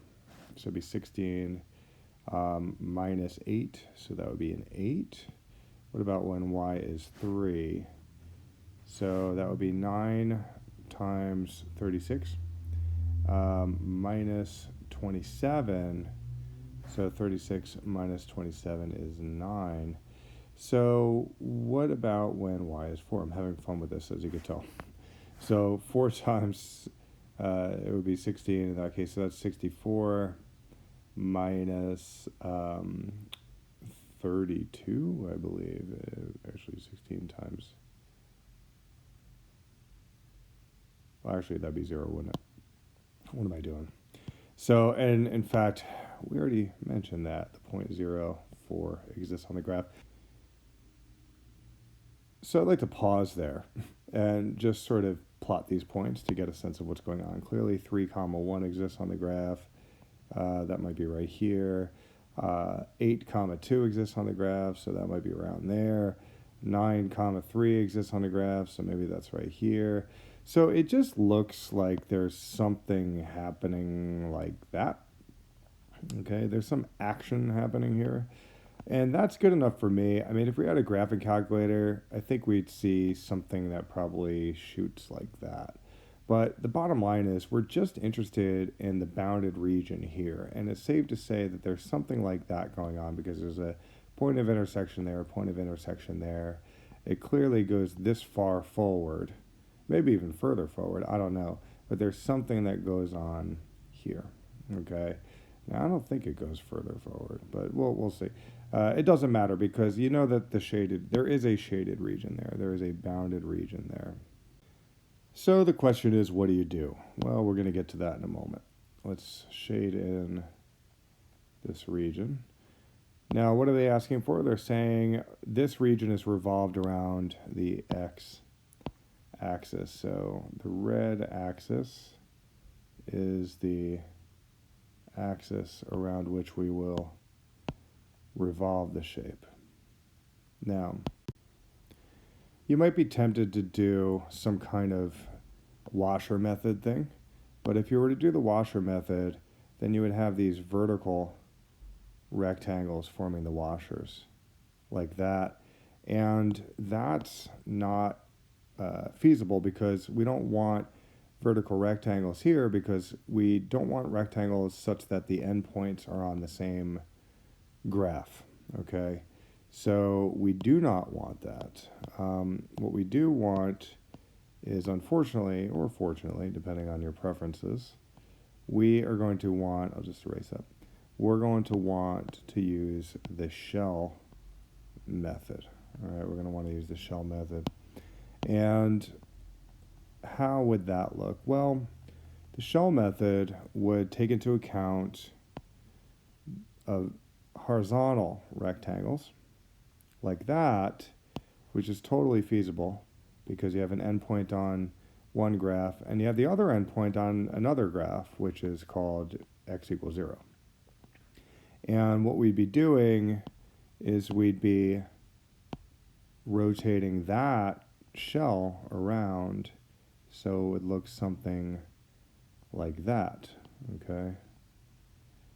And that's the way to go, all right?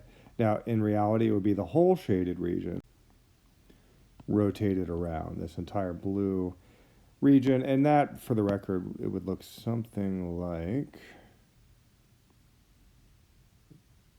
this, where you could imagine that being there, there'd be this center point, and it kind of would be a shape that looks like that, all right? Like a barrel, kind of with an opening. And then this part would be like the hole, okay? So what's mostly important, however, is that you are able to conceptualize at least one of the shells that would compose the figure. So that's what is of utmost importance, because what we're going to be doing is analyzing that shell more so, okay? Now, what do you do with the shell method? Well, first of all, it's going to be 2 pi, that's for sure, times the radius. In this case, it's going to be the radius in terms of y, okay, times the height of the shell, okay, and in this case, it's going to be the height in terms of y. Now, for the record, I know that this is going to be in terms of y because the rectangles forming the shell are perpendicular to the y-axis. So that's one way of thinking about it. Now, the radius itself in this shell is y. It's the y value. It's the distance from the center of the shell up to the top of the shell, and that would literally be y. So in my opinion, that part is relatively easy. We also know that with regards to these numbers, it goes from 0 to 4. That's what we're analyzing. And then from there, we definitely have y, which is the radius. But then the question is, what's this height in terms of y? Well, the height is this x distance here, right? All the way from here to that, okay? So that's the so-called height of the shell. And, you know, we're imagining almost as though we had put the shell upright like that. You know, what would the height be? In other words, what would this height be if you were to tilt it like that? Well, isn't that just x? Isn't that just x units away from the origin? So this is x, but we don't want it in terms of x, we want it in terms of y. So that's where this one would come in. So x equals 4y squared minus y cubed. That is what x equals as it relates to this graph, okay? If somebody asks you, what is x as it relates to this graph here? Because that's the graph that this endpoint is touching. What is x as it relates to this graph here? Well, x equals 4y squared minus y cubed. So I'm going to write that. 4y squared minus y cubed. And from there, we could remember that it's going to be dy. And we could simplify a little bit. We're going to have 4 and 0. We're going to have 4y cubed minus y to the 4th. And that would be dy. And from there, we can integrate. And it would therefore be 2 pi times y to the 4th, double check that if necessary, minus y to the 5th over 5. and it would be from 4 to 0. And that would become 2 pi times something to the 4th minus something to the 5th over 5. Do a little divider here. And that would be minus all the other stuff, the same structure, only with 0 plugged in. But when we plug 0 in, it just becomes 0. So I'm going to say let's not worry about that structure. Let's just go ahead and not worry about that at all, actually. And instead, only focus here where the y is equal to 4. So at that point, it's going to become 2 pi times 256 minus 4 to the 5th is 1024, and that would be divided by 5. So simplifying further would bring us to 2 pi times 256 over 5, and when you multiply that by 2 pi, it would become 512 over 5 pi. So that is the answer to that one. I think the challenge, first of all, is to recognize how to get a sense of what this region is by perhaps busting out a table of values. If the professor allowed the student to use a graphing calculator, that part would be super easy. I mean, you just plug in the graphs and you would see very clearly what the region is.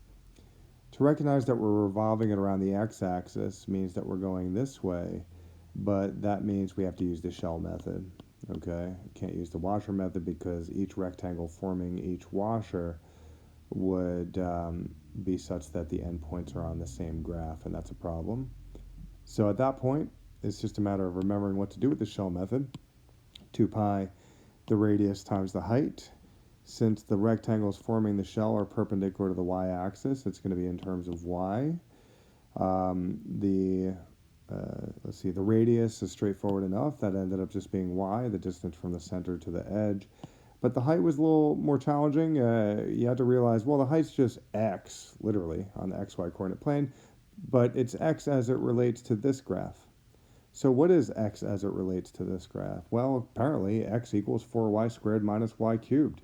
So you just put that there. Okay. We could have put x there in the beginning because that's the height of the shell, the so-called height. You know, if we were to tilt that over, it would be the height. And then, but we can't have it in terms of x because everything needs to be in terms of y. So then you just ask yourself, okay, well, this is x as it relates to this graph, and that turns out to be 4y squared minus y cubed. All right, so hopefully that makes sense. Let's look at 17. Okay, problem 17. Find the volume of a solid obtained when the region bounded by all that stuff is revolved around the x-axis. So, let's see. The blue equation is just a linear equation, and that's literally y equals negative 2x plus 6. So that would be here, and it would go down, and just like that. And it would go like that too.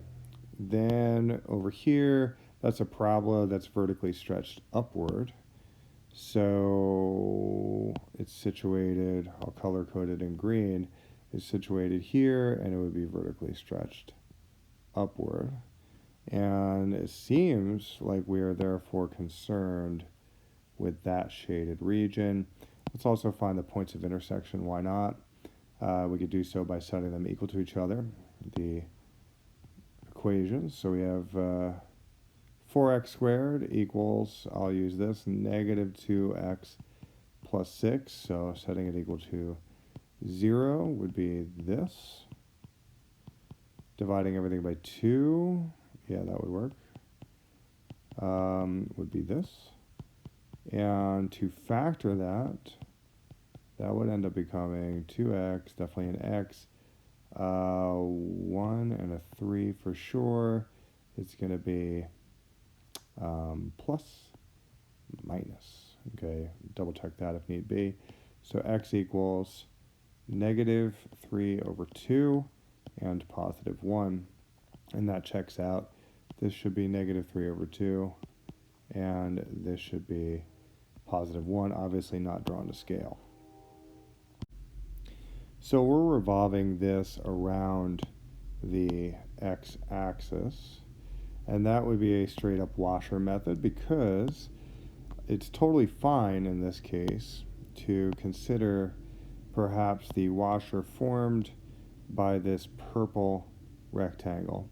And the purple rectangle has one end on one graph and the other end on the other.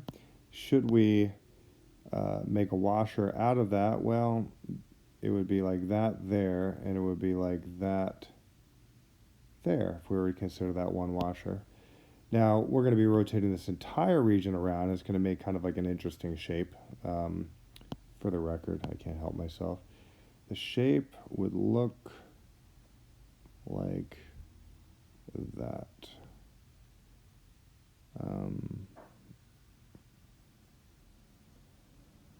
Where on the inside, it would be kind of like that. It would have this weird structure. So there'd be an open hole sort of in the back and this like front hole right there too. And it would collapse inward on itself on the inside. Okay. Now, if that's confusing to you and you don't understand any of that, that's fine, but that's what it would look like. Good news is all you have to do is just imagine one of the washers. And then ask yourself, well, what is the area of any of these washers? It's always going to be pi times the large radius squared minus pi times the small radius squared. Well, the large radius looks like it will always be the distance from the center all the way up to the blue line. That's going to be the large radius. Okay. So the large radius is going to be this. You know, the y value as it relates to the blue line. What's just that? Now, since these rectangles are perpendicular to the x-axis, we do actually want things in terms of x.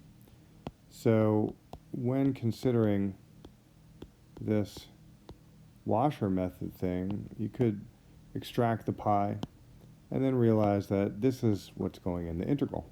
Okay, so we're going to have pi on the outside. We are going from negative 3/2 all the way up to 1. And the first radius squared is going to be negative 2x plus 6 squared. So that's the first thing. Now, we also have the small radius, which is represented by the parabola itself. So we're going to be subtracting that y value, because the small radius here, if you blow it up, let's blow it up a little bit. The small radius here is the distance from the center to the edge of the little guy. Well, that's the green parabola, right? So we could say that the small radius is the y value as it relates to the green parabola. The y value as it relates to the green parabola. Well, y as it relates to the green parabola is equal to 4x squared. So we're going to be subtracting 4x squared, right? Because it's radius squared, and it's going to be dx. So that should work. We're going to put it to the test and find out. We're going to see what happens in a moment. Let's take a look here. So it would be pi times, we'll do a different color, pi times negative 3/2. 1 to FOIL this one would be 4x squared minus 24x plus 36 minus 16x to the 4th, and it would still be dx. At that point, we would then have pi on the outside, negative 3/2, 1. Is there any more simplifying we could do? Actually, it looks like no. It looks like no. So I'm going to get rid of this, actually. We are ready to integrate now. So that would become 4 over 3 x to the third. That's a 3. Minus 12x squared plus 36x minus 16 over 5 x to the fifth with a 1 and a negative 3 halves there. So what does that become? Well, it's going to be the entire structure with a pi in front of it with something cubed minus 12 times something squared plus 36 times something minus 16 over 5 times something to the fifth power minus an entire quantity of the exact same structure again. So rewriting that structure again, plus 36 minus 16 over 5 to the fifth. What belongs in the empty parentheses? Well, that would be 1, 1, 1, 1, and negative 3 halves for this one. Negative 3 over 2 for each of these. So, looking at the first bit right here, this would be pi on the outside times 4/3 minus 12 plus 36 minus 16 over 5 minus the entire quantity of negative 3 halves to the third is going to be negative 27 over 8. So I'm going to worry about that kind of later, but it's going to be 4/3 times negative 27 over 8. So that's going to be interesting. Negative 3 halves squared is 9 over 4, and 9 over 4 times negative 12 would be that one. So it's going to be negative 12 times whatever 9 over 4 is. Negative 3 halves times 36. Well, the 2 and the 36 would cancel, so that would be 18 times negative 3. 30 times 3. Well, first of all, it's going to be negative.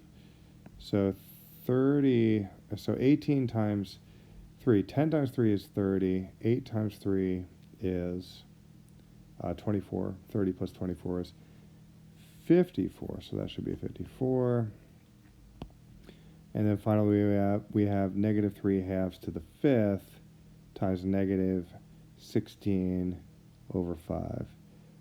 Negative 3 halves to the fifth is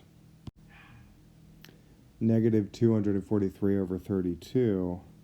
So that's going to be negative 16 over 5 times that. It's going to be negative 16 over 5 times negative 243 over 32. So this is a big nightmare, obviously.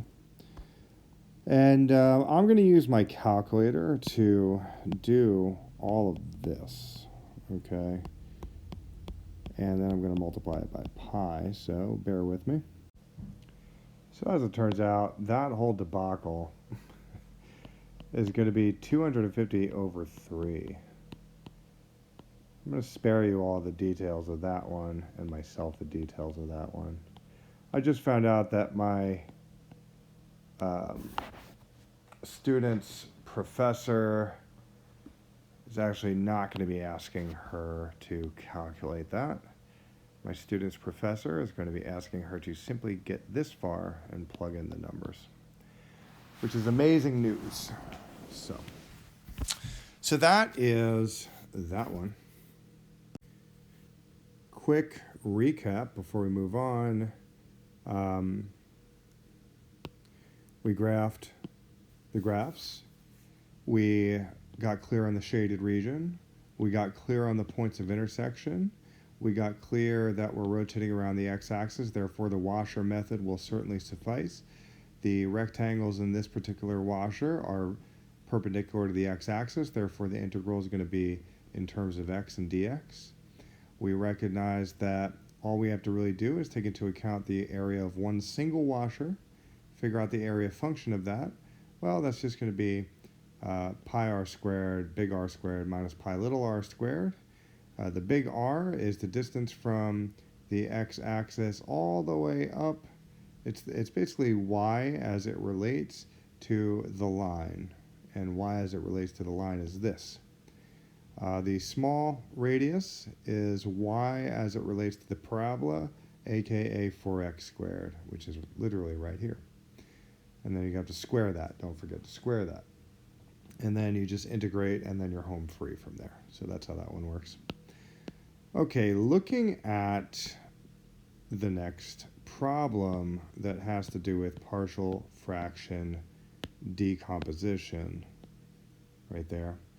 So we have 8x minus 3 all over 2x squared minus x. The factors of this are certainly x and 2x minus 1. So this is a pretty straightforward problem where we can recognize that at some point this could have been separated like that. It's just that we don't know what these numbers are. So we're going to have to go through a little mission to figure out what those numbers are. So, well, we can multiply everything by the LCD, the least common denominator. And I like to kind of hover it above like that. I find that to be the most visually helpful approach. These cancel entirely. The x's only cancel, and these cancel there. So clearly on the next line, it's going to be 8x minus 3 equals a times 2x minus 1 plus b times x itself. Now at that point, a very common approach is to find x values that would cause this to be 0 or this to be 0. Let's actually start here. Imagine if x was 0. If x was 0, what would happen? Well, it would be negative 3 equals negative a plus b times 0, which is 0. So we immediately were able to figure out that a is equal to 3, which is half the battle. A is equal to 3. Some old stuff down here.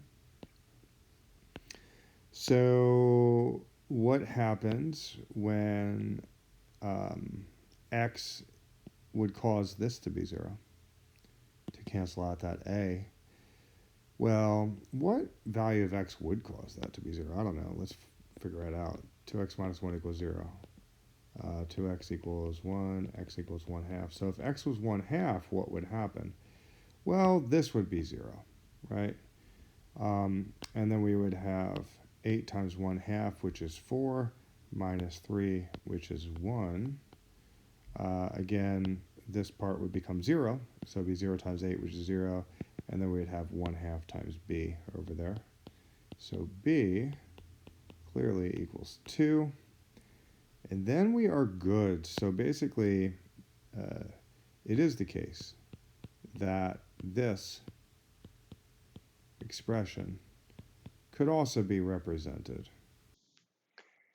as 3 over x plus, looks like it would be 2 over 2x minus 1. Okay, so for problem number 19, let's begin by rewriting it and putting the denominator in factored form, which would end up becoming that. Now, we do have this x cubed term, which means that we're going to have to sort of stagger it over here with the denominators, which is kind of annoying, but that's okay. And since it's based on a linear term, they're all going to get constants. And similarly, that's a linear term, so that's going to get a constant as well. And when we multiply everything by the common denominator, it would look something like this, at least the way that I like to do it.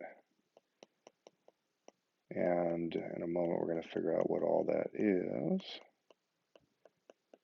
So canceling everything starting now, we would cancel those. One of these would cancel with that. Two of these would cancel with this entire thing. These would cancel, and then the x plus 2's would cancel, leaving us with just 4x squared minus x minus 2. And that will equal, let's see, a times x squared times x plus 2 plus b times x plus 2 plus c times x plus 2 plus d times x plus 3.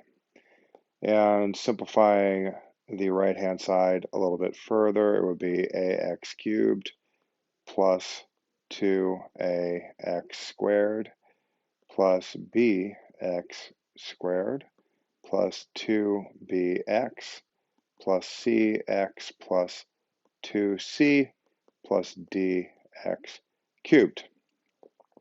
I'm going to underline the cubed terms with purple, the squared terms with blue, the x terms with red, and leave the constant alone.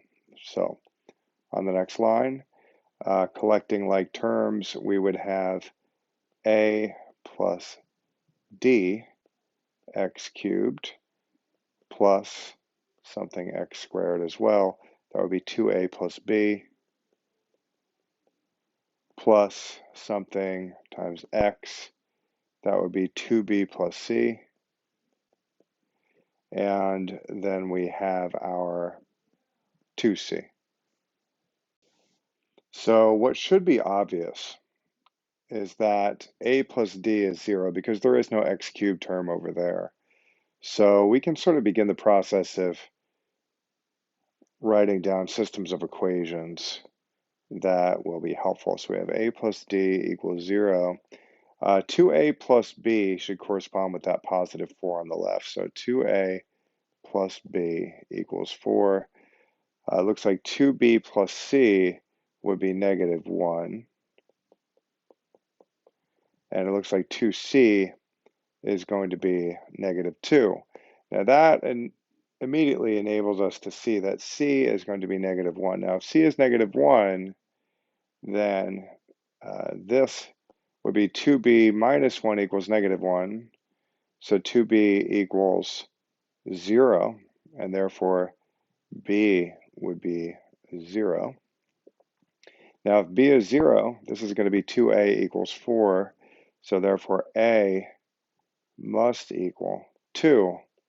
Now if a is 2, then this is going to be 2 plus negative 2 equals 0.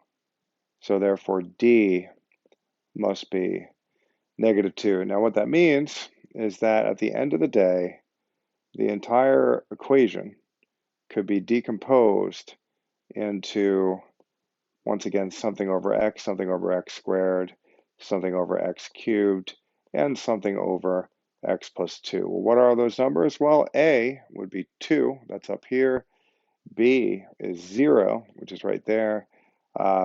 We have a c, which is negative 1, and we have a d, which is negative 2. And, simplifying further, that could be 2 over x minus 1 over x cubed.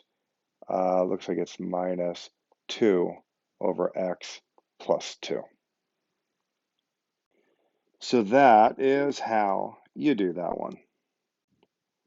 So with regards to problem number 20, which I will circle in red now, It's the case that we have a repeated quadratic down underneath. So this one's going to be a little bit different, but nothing we can't handle. So it is the case that the original situation is this. And what we have to do then is simply have the quadratic down below and then the repeated quadratic here. Now, since this is a quadratic, okay, quadratic here, that means that we're going to have to write the numerator in a slightly different way, 1 degree down from the quadratic. So it's going to be ax plus b right there. Now, this is based on that quadratic. So once again, we're going to have to do the same structure, only this time it would be a cx plus d, okay? So you do have to look out for these situations where you have a quadratic binomial like that, all right? Whenever there's that quadratic binomial down here, you have to do ax plus b. Notice how this has an exponent of 1, and that's a constant. Now, had this been a cubic down here, a cubic binomial or something like that, you would have had to do ax squared plus bx plus c, all right? So, you know, you can see how it's always 1 degree down and then go in descending order all the way to the constant, okay? So that's what you have to do for these. So it's a little bit tricky, but the common denominator we're looking for is clearly this, okay? And obviously they would cancel here. Only one of these would cancel with that one, and the entire thing would cancel with that one. So what we're left with is x squared plus 2x plus 3, and that would equal ax plus b times x squared plus 4, and we would also have plus cx plus d just on its own. Foiling this would give us ax cubed plus 4ax plus bx squared plus 4b plus cx plus d. And underlining the cubed terms, there's only 1. Underlining the squared terms, there's only 1. Underlining the x terms with red, there are 2. And it looks like the last ones here pertain to the constant. Now, it's good to put this sort of in descending order, in my opinion. So we're going to have something x cubed plus something x squared plus something x plus the constant. I'll just use parentheses there as well. Well, the x cubed is just a there, right? With regards to the x squared term, it's just going to be a b, looks like. With regards to the x term, it's going to be 4a plus c. And with regards to the constant, it's going to be, looks like it's 4b plus d. So there's some conclusions we can make when we compare the right-hand side to the left-hand side. Now, a has to be 0 because there is no x cubed term on the left. B has to be 1, so that's good to know. Let's see. 4a plus c. 4a plus c apparently is equal to 2, because that's the x term. And finally, 4b plus d is equal to 3. Now, we already know that a is 0, so that means 4 times 0 is 0. So c equals 2. Now, we also know that b equals 1. So 4 times 1 is 4. So 4 plus d is 3. So d is negative 1. So we can then recognize the answer is going to be first denominator of x squared plus 4. Then we have x squared plus 4 squared. And in the numerator here, it's going to be ax plus b. So it's going to be 0 times x plus 1. So that's literally just 1. Over here, it's going to be cx plus d. So that's going to be 2 times x minus 1 up there. And that would be the answer. Now, there's a lot more to say about partial fraction decomposition, but that's how you do these problems. And for my student at home, good luck.